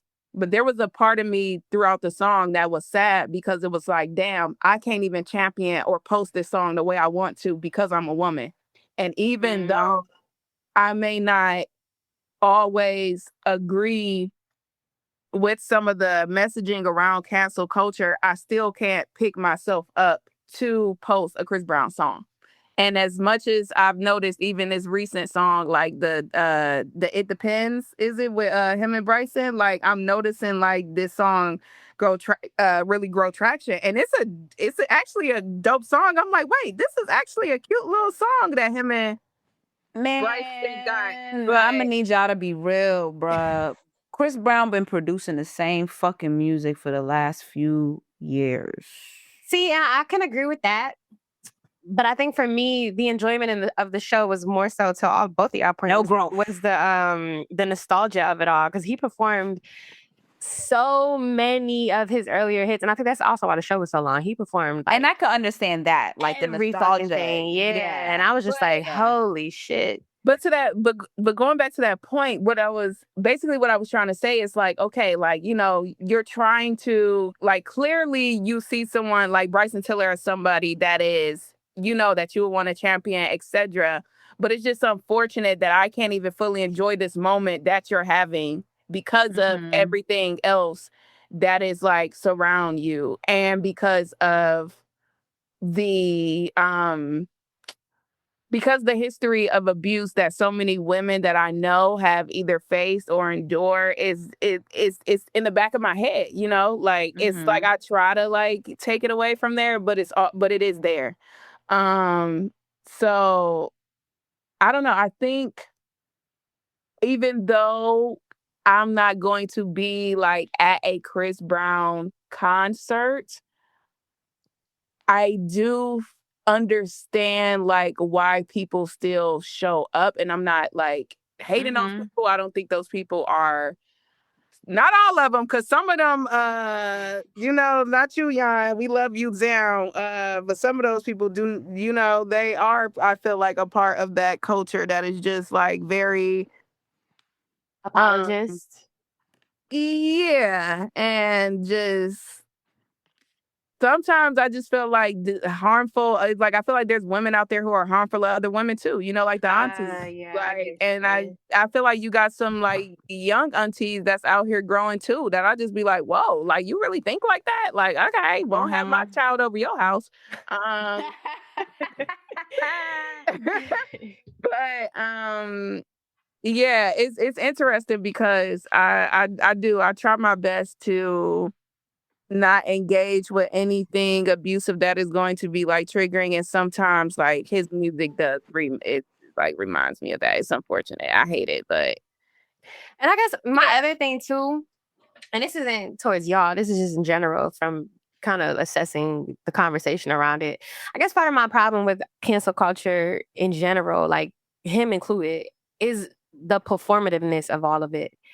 I feel like there's maybe 70% of it that's genuine. And then there's 30% of it that's just performative online shit. And these people that are online talking about, fuck these people, we shouldn't support them, they're at the concert. So it's like, and if they're not at the concert, it's still in their playlist. So it's like, are we really not supporting it? Or are we saying that we're not and then we're publicly not, if that makes sense? And I feel like a lot of cancel culture be that. I mean, yeah, it is the hypocrisy of people in general. I mean, shit. You got these motherfucking MAGA Christians talking about that they believe in Jesus, but you had somebody read literally scripture from the Bible from Jesus's mouth themselves, and they literally sent hate mail and all that shit to that lady for just reading the Bible. So it's like hypocrisy is something that is, I believe it is embedded in us. And sometimes hypocrisy is not always a negative thing. I think I it's agree with that. Yeah.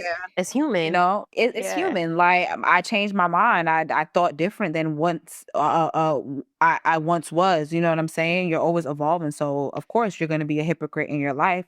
But I think I do agree with you. There is a difference between cancel culture online and cancel culture in the streets because you know cancel culture like how niggas are canceling Target for which I mean shit more so boycott if you want to be more technical in terminology. But we can say that right now in that case. You know what I'm saying? People could come online talk about, oh well, I had to go get some pencil for the kids. School is back open, and Target's the only place I can get them pencil for the Right. You could have got kids. that at Walmart. Bitch, you could have went to the 99-cent store, the Dollar Tree, any place, bitch. You could have just got the damn well bark off the tree and made one if you wanted to.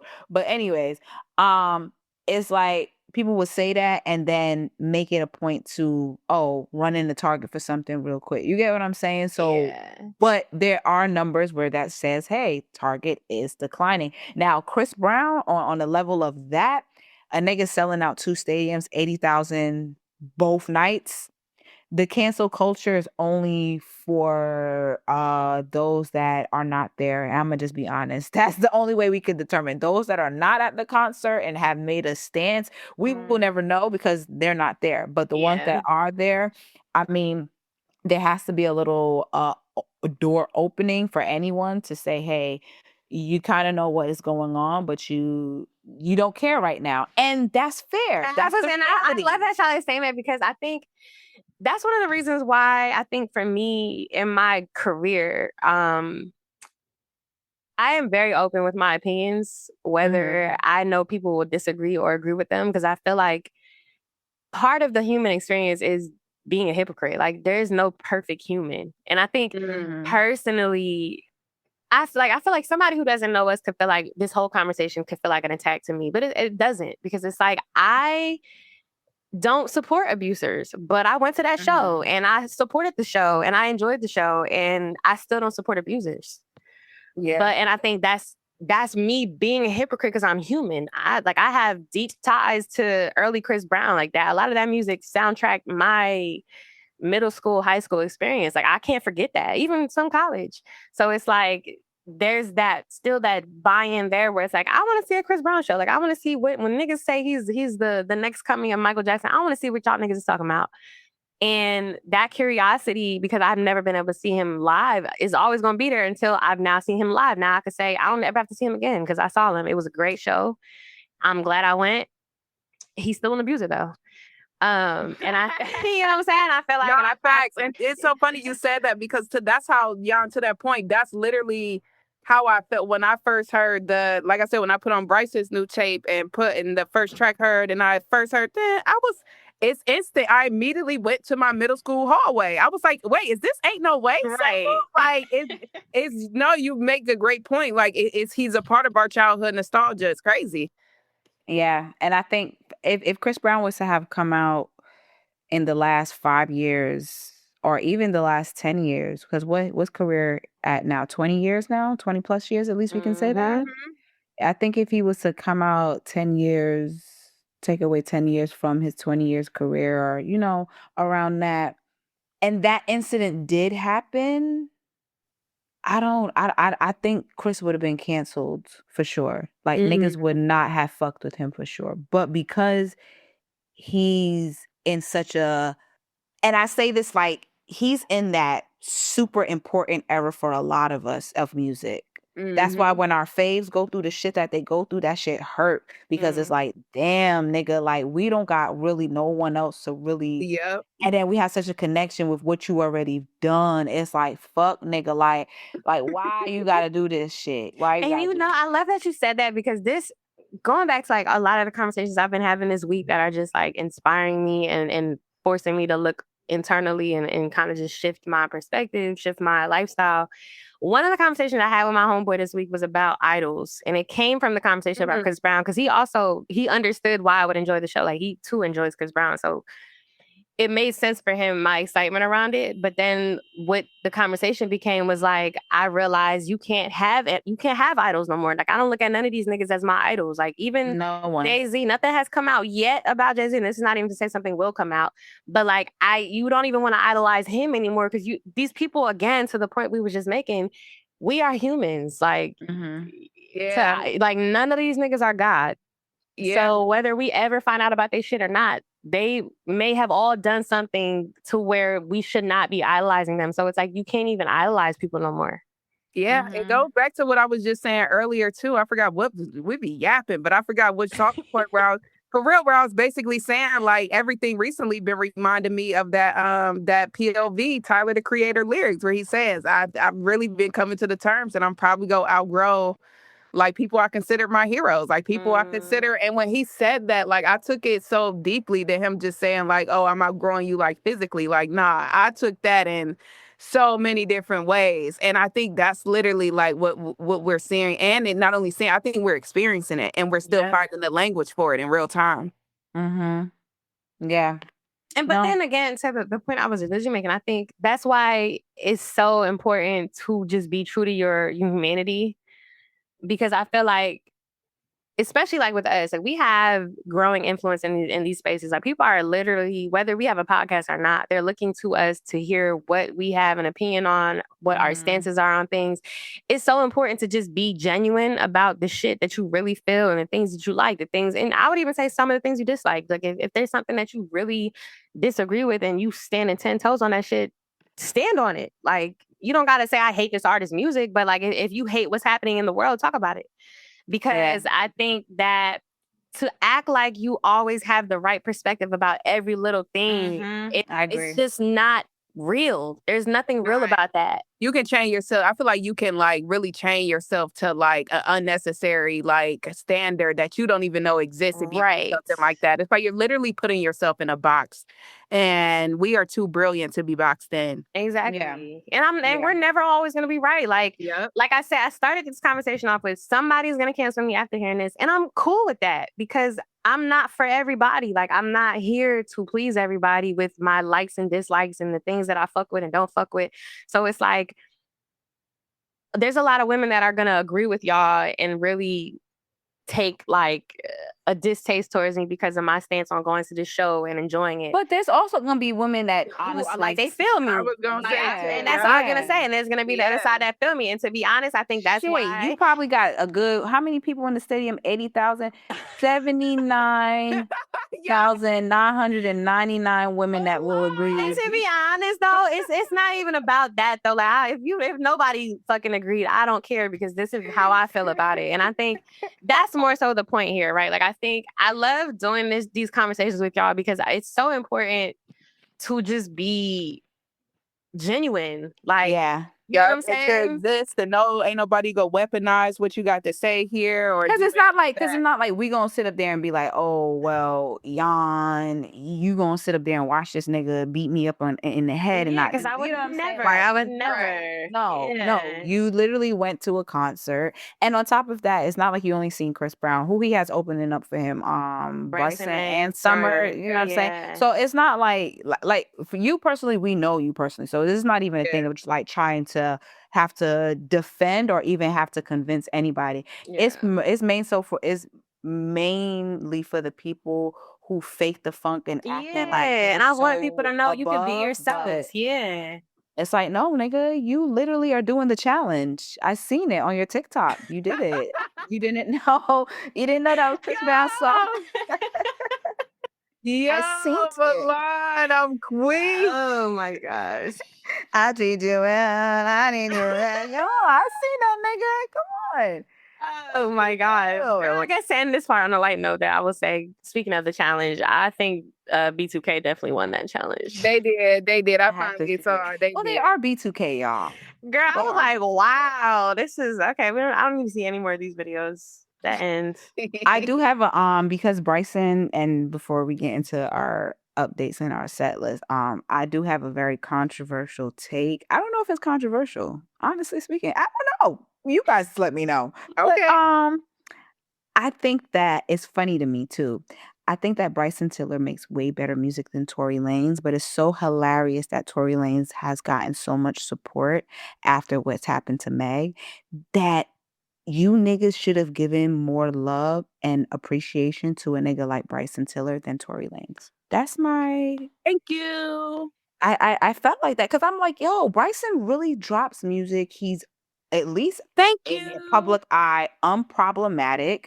Don't really, you know what I'm saying? The kid is talented. He can sing better than fucking Tory and does make better.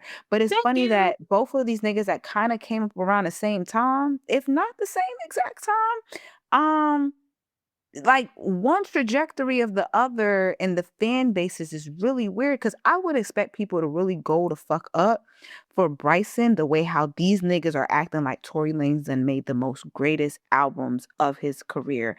And it's crazy. And I'm like, You know what's that shit interesting? should've been My take on that is I think that so Bryson Tiller coined trap soul, and then granted, I don't want to give him credit for that genre because I honestly feel like that was more so Drake. But then I think with Bryson giving us trap soul, Bryson, I was about to say, I'm nah, looking I'm not. at I don't. I feel Bryson. like Drake been making that music. I think Bryson coined it, and then once he coined it, it was over with. Like, all right, now this is really a thing. Now, personally, I'm not giving that to Bryson. I'm sorry. I don't know. Stays because one could say Bryson was making that music for a minute too. He just wasn't discovered yet. Because Bryson, So if he wasn't making some discovered yet, stuff. then he wasn't the one who created the wave. Or No, his wave was no. taken, like some of these waves do. Yeah. I don't know.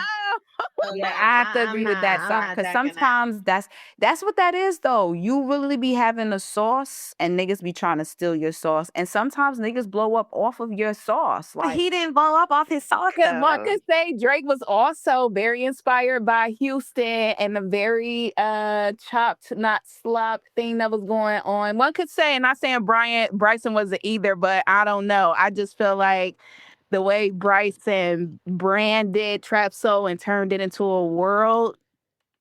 I don't know. Well, that's what I said. I think we gotta ask the condo. We gotta ask the condo that. Bryson. I literally said I think Bryson coined it, but I wouldn't give him credit for creating that sound. But what I was gonna say was I feel like considering he coined it and there was this whole movement around trap soul, I think his sophomore album fell a little flat, and I think he lost a lot of his motion there with the second album falling. And that's not even to say that the second album wasn't good. I thought that second album was good. The second album is good. I thought it was Like, good, but I think to the second one. yeah, but I don't think it lived up to what people were expecting. Like I think people were expecting like this humongous growth from him, and like this, I don't know. I just don't feel like he really capitalized on his moment. And part of that to me is because the moment was so big, everybody started doing it. So he kind of like washed his own self out with his own sound. Like, cause now everybody's doing that sound. Now your shit has to be a little bit more, like a little bit different so that it stands out from what everything else is, from everything else that's in the mix. And because it wasn't that different, I think his own shit kind of fucked his own trajectory up a little bit, in my opinion. I also feel like, I love that point, and I hear you too, because I promise I'm taking my biases out of it, because y'all know I love Bryson, though, for real. But I also feel like too, though, to what was going on around that time, compared to like a lot of these other R&B niggas, like I feel like Bryson was also in a place where his life where like he was like having a family, like he processing having like another like child. He had just gotten that. So I think that also was kind of taking precedent of some of the things that was going on that may have impacted the music. But because the music was still always good to me. Yeah. Now, people want to debate his covers. I'm open to that. We definitely can have, creative direction around the covers could be a little more tightened up. But yes, please.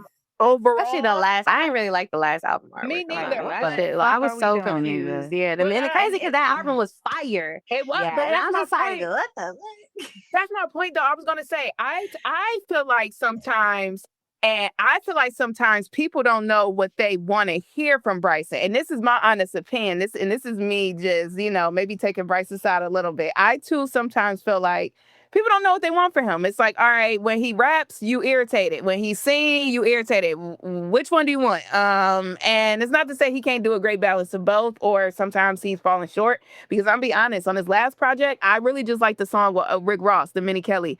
And I'm waiting to see what he's gonna produce with the other one, because, and it's why this is my first time even speaking on it, because I didn't want to say it publicly because I love him so much. But I'm a little confused with this project. So, oh my God, I'm so glad you said that, because I was gonna piggyback off you, and I think part of the confusion is your own fault, because it's like we don't really understand what you want to do, and I think it's such a difficult position to be in as an artist and as a consumer, or not even consumer, but as somebody on the back end of music, because there's this conversation around you got to let artists be artists. So to some degree, it's like you really can't tell him you can't do rap, you got to pick R&B, or you can't do R&B, you got to pick rap. Like, nobody can tell him he got to pick a side.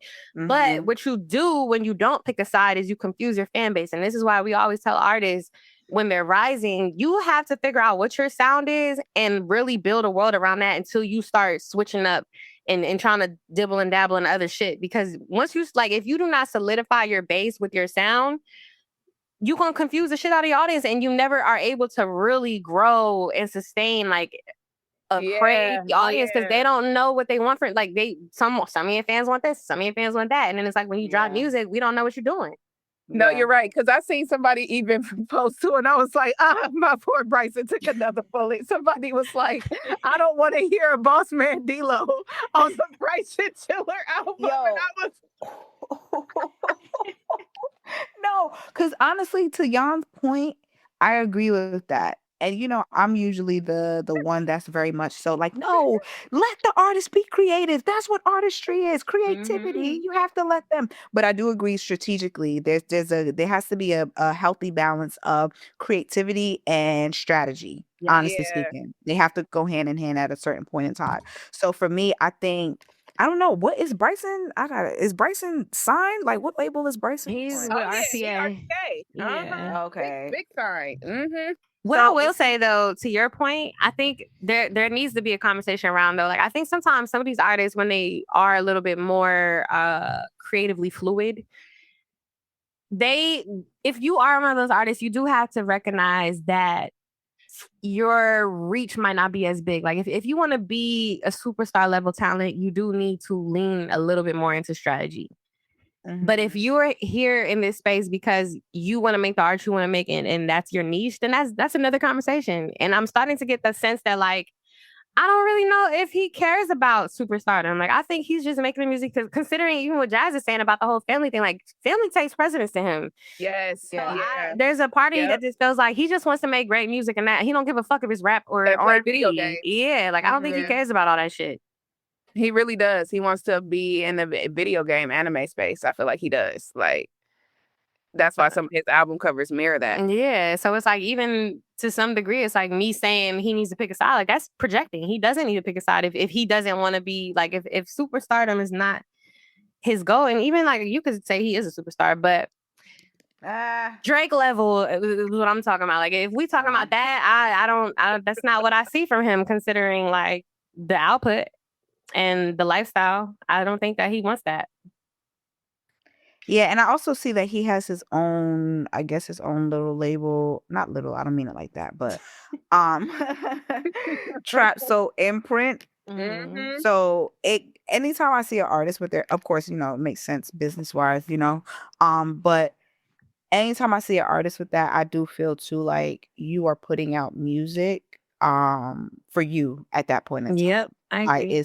is I think all of these last projects as I'm looking at them from him, a lot of them besides the mainstream ones, of course, that made it, like the last two is at least we can say. And well, no, the last one that he did put out and this one that he has coming out, just based on the features with this one that he has coming out, I was like, Lil Tyler, nigga.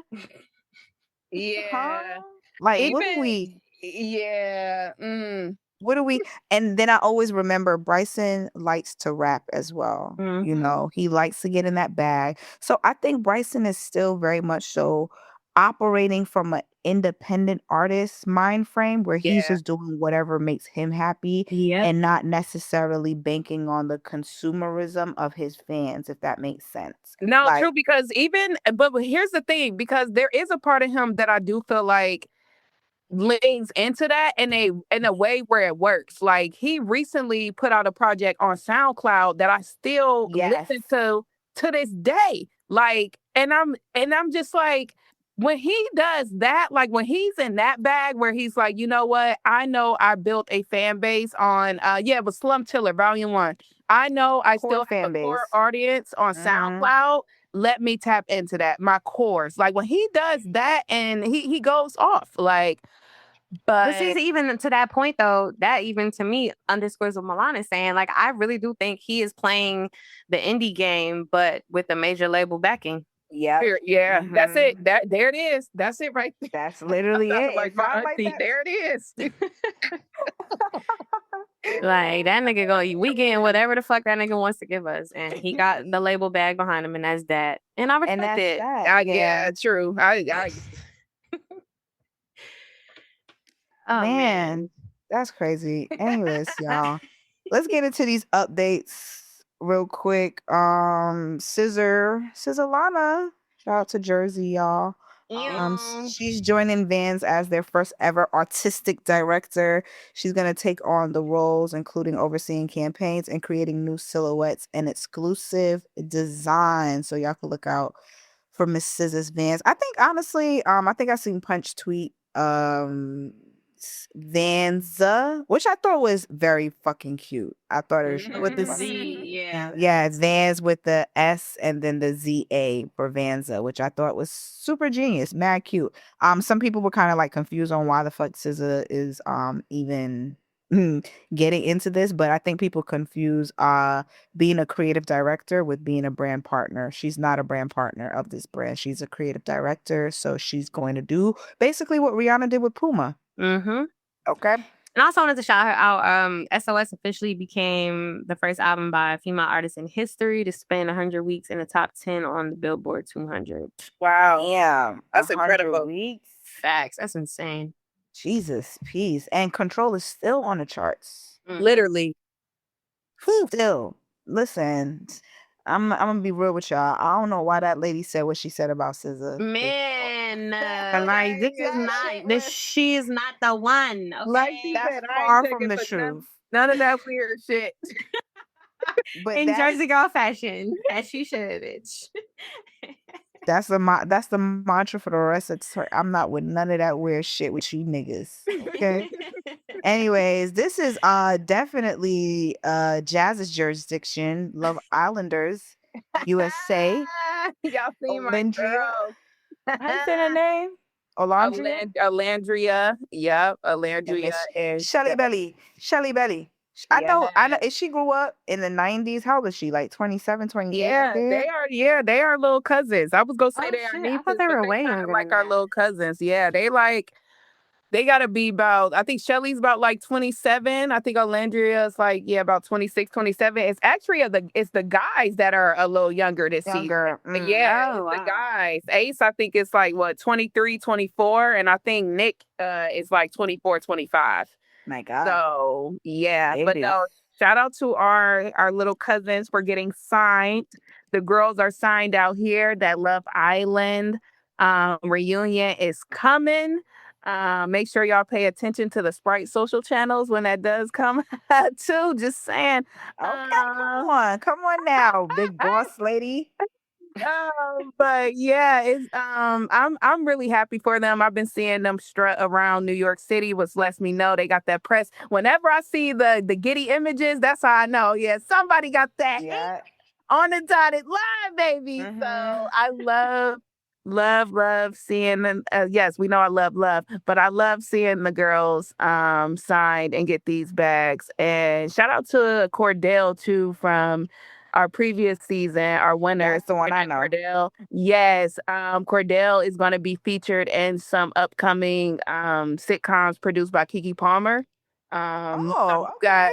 Yeah, he's been on tour. He got signed, and our girl Serena, she's leading a charge with Beyond the Villa. So, shout out to our little Love Island babies. We love our Black Islanders. That's what I'll say. We love them. Yes. Shout out to them. Shout out to getting signed, getting that money. I love when the Black girls really take the shit that they are been through on the shows and really go on top, because Shelly and Olandria didn't even win, but I see more about them than I see the actual winners. Hello, BuzzFeed. They know what's up. Yeah, shout out to bitch ass BuzzFeed. I'm glad y'all niggas got y'all fucking marbles back in that fucking jar and put y'all shit back together and apologize to a Black queen. Don't ever let that shit happen again. Anyways, speaking of again, the truth about Jussie Sommelier, is that how you say his name? Juicy Couture. No, the truth about how you say it, Jesse? I think it's Jussie Smollett. Jussie Smollett. Yep. Jesse. Okay, Jesse Smollett. I think he had a documentary out about this incident prior. I believe it was on Fox or some shit like that. But anyways, there's another documentary coming out that's gonna tell the shocking true story of the allegedly fake story. But it premieres on August 22nd, which is literally this coming week. So if you guys are interested in that, you could catch it out. Reasonable Doubt. I was about to say Reasonable Dialogue. This episode will be dropping on Tuesday, but Reasonable Doubt, the series, is coming back for another third series. Now, this is something that Jazz and myself are fans of. We're trying to get Jan in the Reasonable Doubt group chat right now. But it's a really dope show. I don't know how to say the main Ahmad. How you say it? You know how to say it, Jazz? I was about to say Imatsi. I think It looks like Emma Yahtzee. Emma Yahtzee. Yeah, Emma Yahtzee. yes. I believe she's the main actress. And of course, everyone knows Morris. No, is it McKinley? No. Morris Chestnut gonna be his fond self. You know what I'm saying? But it's a really good series. It's a really good series. The cast is dope. Yes, and shout out to anybody that watches Power, because Tommy is joining this season. I'm excited. I think his name is Joseph Sakura. Yeah, but yes, Tommy is joining this season, and Cash Doll, our girl Cash Doll, is gonna be on it. So I'm excited. Miss Stay with her hair done and money in her pockets. I like that. That's a great life to live. Your hair always done and you always got money in your pockets. That is what's up. Shout out to her. Doja Cat, she's dropping her 5th studio album. How you say it? Vi? I think it's Vi, y'all. It's releasing next month on the 26th. She dropped like some trailer for it. I think she's going to like a little 80s funk rock that electric kind of, R&B-esque vibe or whatever. So her first single, Jealousy, she had premiered it like on some festival stages, something like that. But she's dropping it finally for her fans. And I don't know, Doja Cat definitely is an artist that I appreciate. I love her artistry. I love her music. And I'm excited for this new world that she's building to see, the rollout of it. I love when artists build worlds. I really, really do. And they bring us into it and they do a whole thing with it. So I like that. I like that. What else we got on here for updates? Brenda and Cindy returned for Scary Movie 6. Yes, that is happening. That is happening. I am so excited. For those who don't know, Brenda and Cindy, that's really Regina Hall and Anna Faris. But yes, they could not do a Scary Movie 6 without our girls. Yo, what? That is going to be so dope. Shout out to the Wayans brothers. In the movie, y'all. I know. It's just We know that part is so funny. Nah, that's for the customers. I mean, not the custies. Damn, I sound like Pusha T selling drugs. That's for the listeners out there. No, it's in the movie because everything is very sensitive nowadays. Sometimes. For real. No, you're right. You're right. But that's one of my favorite. Then that's why I'm so excited too, the way they dropped it, like the way, and shout out to Marlon Wayans because I feel like we always have known Marlon Wayans was that nigga, but to see him like really become him in the movie Him, it's like we always knew you was him, but to get a role where you really him with Jordan Peele, it's crazy. I So love that. yeah, shout out to the Wayans brothers because yeah, they Legacy is insane because I really feel like Scary Movie 6. I feel like we showing up for that. No, we are. Definitely. We have a few movie dates we gotta go on, guys. I'm not gonna lie. Yeah. All right. Jamie Foxx. I don't know. Do we care about this shit? I'm not gonna lie, I do not. I don't care that Jamie Foxx is back with white women. Goodbye. So we got some new music coming out besides Doja Cat's fifth album. And of course, Cardi B, we said earlier, she's dropping her sophomore album. We also got new music from Joey Badass. Did he drop a single? I think he was like in a pinstripe suit looking like a pimp. I think the single coming in 30 minutes. Oh, shit. Yeah. When Yes, Dark Aura. They'll have it. Dark Aura is the name of the single, and Lonely at the Top is the name of the album, which will be dropping August 29th. These niggas is dropping on Friday. Shout out to him getting engaged to his girl too. That was fairly recent. Okay. I thought that was pretty fire. And for killing his role in freaking Raising Kanan because he plays the hell out of Neek. Oh, really listen. And perfect cast. I mean, honestly speaking, perfect cast. And I apologize. It's not this week. It's actually next week on the 29th that his project album's going to be dropping. And of course, last but not least that we got on the docket, Mr. That's not the name of that. It should be named Mr. Offset and the Big Cheaters, bitch. No. It absolutely should. Shout out to this creator who tweeted that shit because that's exactly what it should be named. But Kyari is dropping this Friday. Actually, Offset is dropping his album this Friday on the 30th. My bad, y'all. You know what's so funny about that, though? You know what's so funny? I just got to say it because I've been seeing a lot of people saying, like, shout out to, Kendrick Lamar for inspiring, Chromacopia, YG's latest rollout, Justin B's latest visuals, and now Offset. And although I hear y'all, I really think a lot of this still goes back to 444. I was just about to say. Yeah, I actually think 444 kicked off a lot of this, and it's not to take away Mr. Morales and a Big Stepper's impact because it clearly did, but I definitely think you don't get that without a 444. I agree. Yeah. I agree. Vulnerability in men in music definitely is a thing that we need more of. So Man, shout out to these projects dropping. I feel like we gotta bring some listening aspects to the condo. I don't know how we gonna do it, but we gonna do it Yeah, I right. feel We like gonna we figure can it because out. when I used to do another podcast, we was able to do like 3 or 4 song breaks. I don't know what's up with that legally now, but I feel like we should be able to.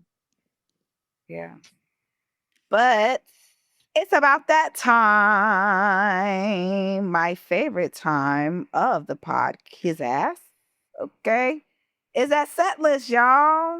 Where we give you guys everything that we are interested in this week, whether it's movies, books, events, whatever comes to mind. We put it on the set list, music especially, because we love us some music, being music heads over here. So I don't know. You guys know I'm not gonna go first. So I'm crying.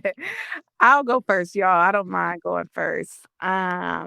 Let's get into it. Okay, first on my set list for this week, I gotta go with the Proud Family, Louder and Prouder season 3. I They have to are watch that. back. You do, because it is one of the funniest reboots that people are not talking about. I will say that Kyla Pratt and Tommy Davis Jr. and the whole cast, like, they are really doing their thing. I've been watching it since the first season when it first dropped. It's actually one of the reasons why I got my god sister password to her Disney account anyway, because I really wanted to watch the Proud Family reboot. And yes, it is out there. Please tap in, y'all. The Proud Family, Louder and Prouder. I know we talk about reboots a lot and how sometimes they lack. This one does not. This one does not. It is very, very funny. If you like to laugh like I do, it's very, very funny. So tap in. And it's a young black sitcom. It's a legacy sitcom. Like, we love it. So tap into it. So yes. Also, we were talking about the Smallest earlier. I actually want to put Journey Smallest new movie that's being promoted by Apple Music. I mean, not Apple Music, Apple. I actually think they're doing a great job of promoting it. She's in a new movie called Smoke. We love Journey Smallest. She's a icon to us and the Black Hollywood world. So I'm adding that. I also want to add this film called Water Angel. It's a black independent film that's out there and it features Rachel Hilson. I love Rachel. She was in my favorite show, This Is Us, that I talk about sometimes. So shout out to the people that are part of that. Also, I really, really love, before I get into the music, I really, really loved putting on dresses this summer. Dresses was a big thing for me this summer. I don't know Oh, what we it see is. you, girl. We see you. You Um, look good. You look healthy. Thank you, darling. Thank you, my sister. But I wanted to feature some of my favorite dresses. There's this black brand called Human Aliens. They got some really cute summer soccer dresses. So shout out to them. And yes, let's get into the music. Mariah the Scientist released her Heart Soul Separately trailer featuring my girl Shelly from Love Island, the real winner of Love Island this year.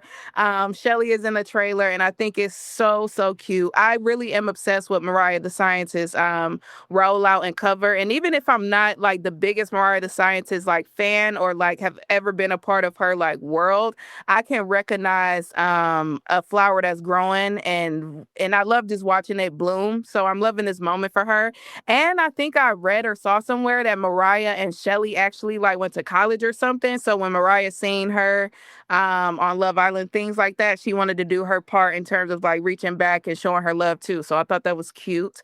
Our girl Zaya Bell dropped her project, and my favorite song from the project right now is Diamonds, featuring, I think it's Jane Hancock. So I really like that song. So shout out to our girl. Jid dropped the album that, was on Milan's set list last week, and I really love the song wholeheartedly.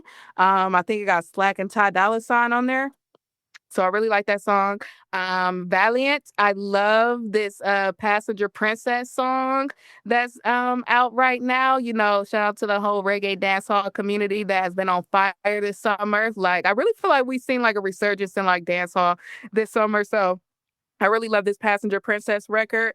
And I've also been revisiting Renaissance. So like Beyonce, Summer Renaissance song is on my set list. And lastly, on my set list, if you are in New York City, August 30th, I have been asked to speak on a panel. It's the first ever Two Alive Summit. I'm going to be a part of the Algorithm is Watching panel from 2 to 6 p.m. in New York City. More details to come. And yes, that's my set list for this week. I'm gonna pass it to my sisters. So y'all take the ball. All right, I'll go second. So on my set list this week, a lot more music than anything. But Larizi, I don't want to say he just dropped, but there's a visual circulating for one of his singles, Have Mercy, that I really, really appreciate. Um, Steve Lacy also dropped a new single finally called Nice Shoes. I'm gonna be honest, at first I wasn't really feeling it, but the more I hear it, like I really, really like that song. That beat is fucking fire. Kenji is another independent artist that I've been kind of watching. We gave him a face out of indie R&B this week. He has a new single called Treat Me that I'm really feeling.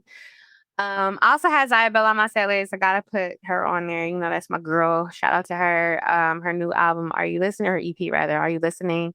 More of my girls. The Amours also dropped an EP called Girls Will Be Girls. They have amazing vocals and amazing personalities, amazing face cards, everything. I love their branding. They are two sisters from DC. So if y'all have not heard of them before, definitely check them out. I think they have a really big future. Not really sure why they're not bigger, but definitely check out Clarity. That's my favorite track off the project.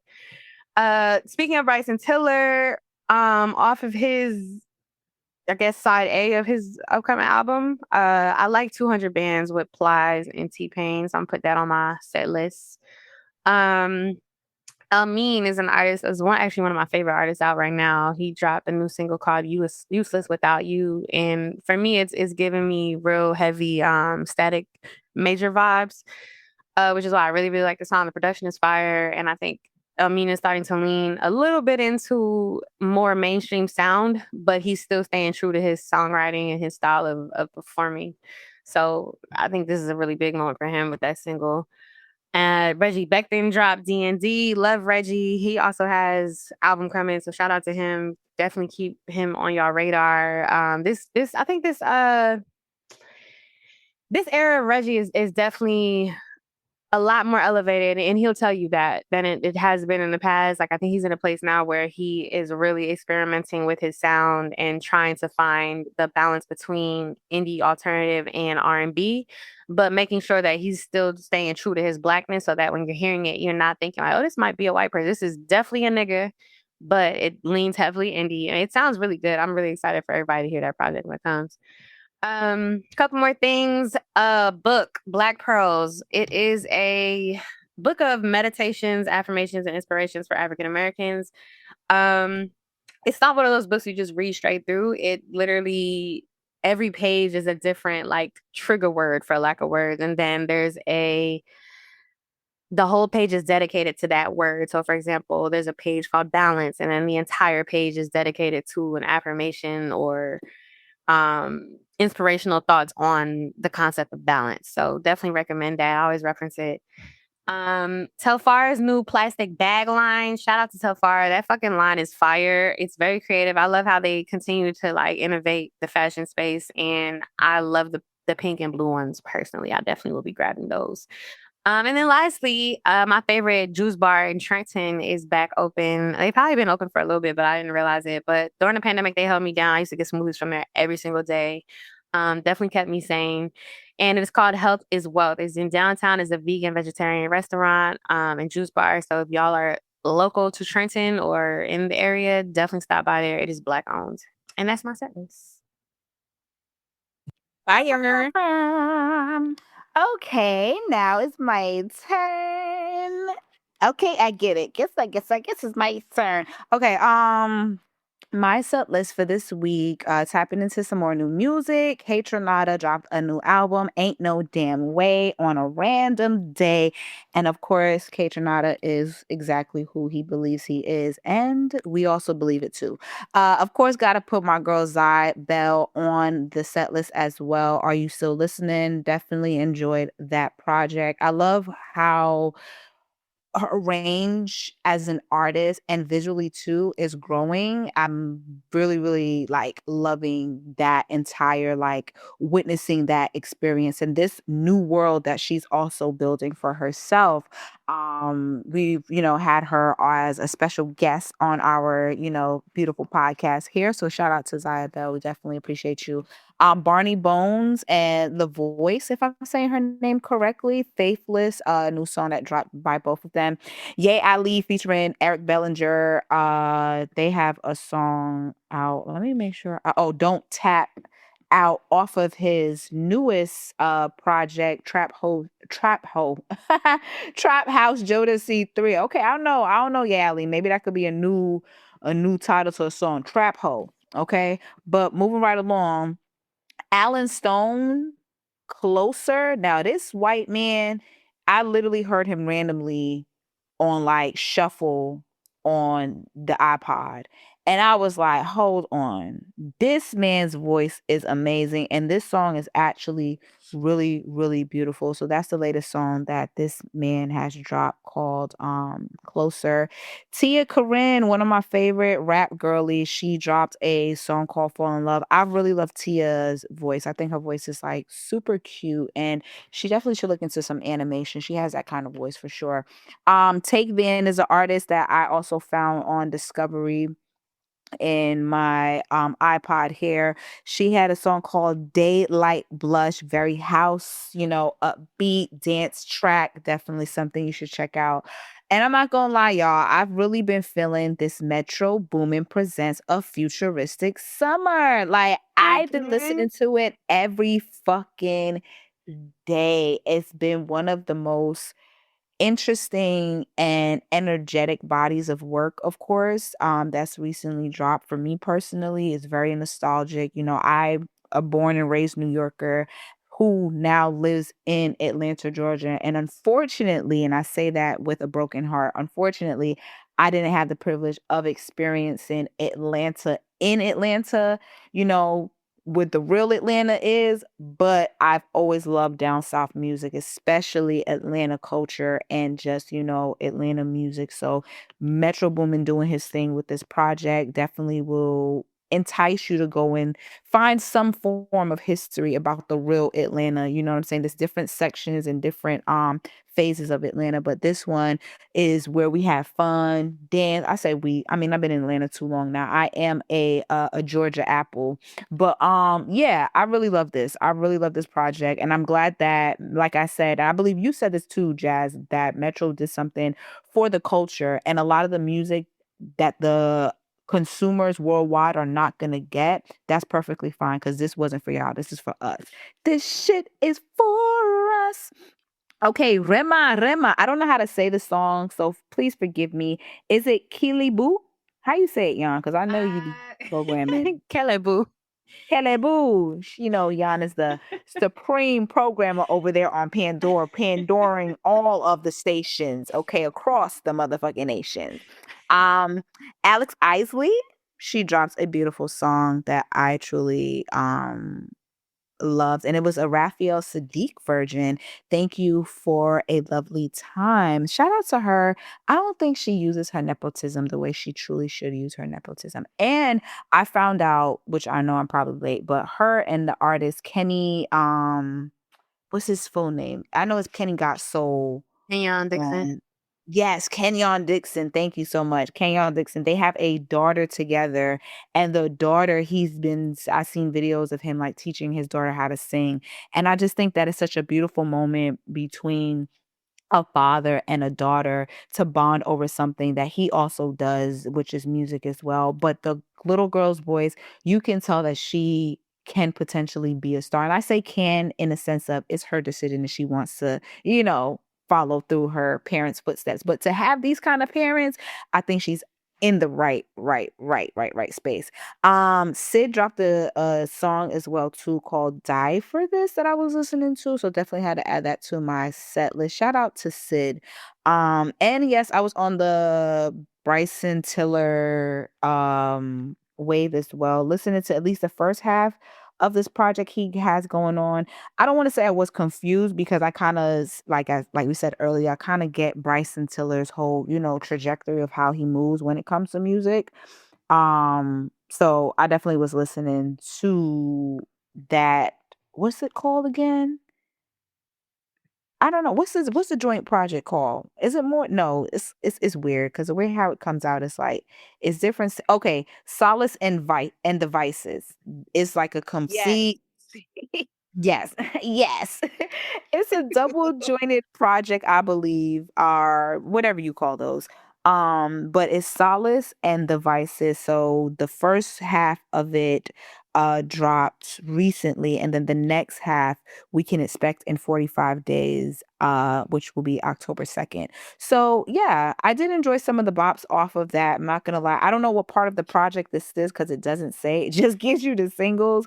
But the ones that I did like was Minnie Kelly, like you said earlier, with Rick Ross. Definitely a Rick Ross vibe for sure. I felt like Rick Ross belonged on there. More Than Money was a vibe to me, and Last Call was definitely a vibe to me as well. So I think that's all I have. Oh, and last but not least, I was listening to Beyonce, I'm That Girl, repeatedly because I needed that positive affirmation in my life. I'm that girl, okay? Anyways, that being said, um, do I have anything else to add? No, I don't. But what I do want to say is that the Swamp Tour, Live from the Swamp, is sold out officially all cities. Hallelujah. Thank you, Jesus. Okay, we will be going on tour October 14th, starting in Chicago, nigga. So we can't wait to see all of you out there that are just, what I'm saying, supporting my good sister Dochi. Super, super proud of her. Literally in Belgium as we speak right now. It is literally 5:56 a.m. at this recording time in Belgium. But I'm grateful because we just did a super fire performance out here, and just, knowing that your passions and your dreams could really take you around the world is something that I want to put on my set list, is to follow your dreams and your passions. So that being said, it's Live from the Swamp Tour, and that's all I got for y'all. Wow. Shout out to the GOAT. Not it's 5 a.m. Girl, come get your flowers. Come get your baddie chain. Y'all. I love y'all. Come get your I love baddie surprise. chain. Hey, my baddie chain. Hey. Nah, okay, so they got Rock Nation chains. We gonna have Reasonable Dialogue chains. RD all day. Hey. Nah, they just gonna be 8 balls, like diamond crusted. Come get your 8-ball chain. Okay. Come get your 8-ball chain. You deserve it. Come get that chain. Come get that chain. Man, listen. Damn, but I guess to wrap it up, because we got Zaya on all of our set lists. You deserve to look this good. You deserve to look this fine. You deserve to talk your shit, and you deserve to spend your time. And this was episode 13 of the Reasonable Dialogue podcast. Thank you guys for listening. Bye. We out.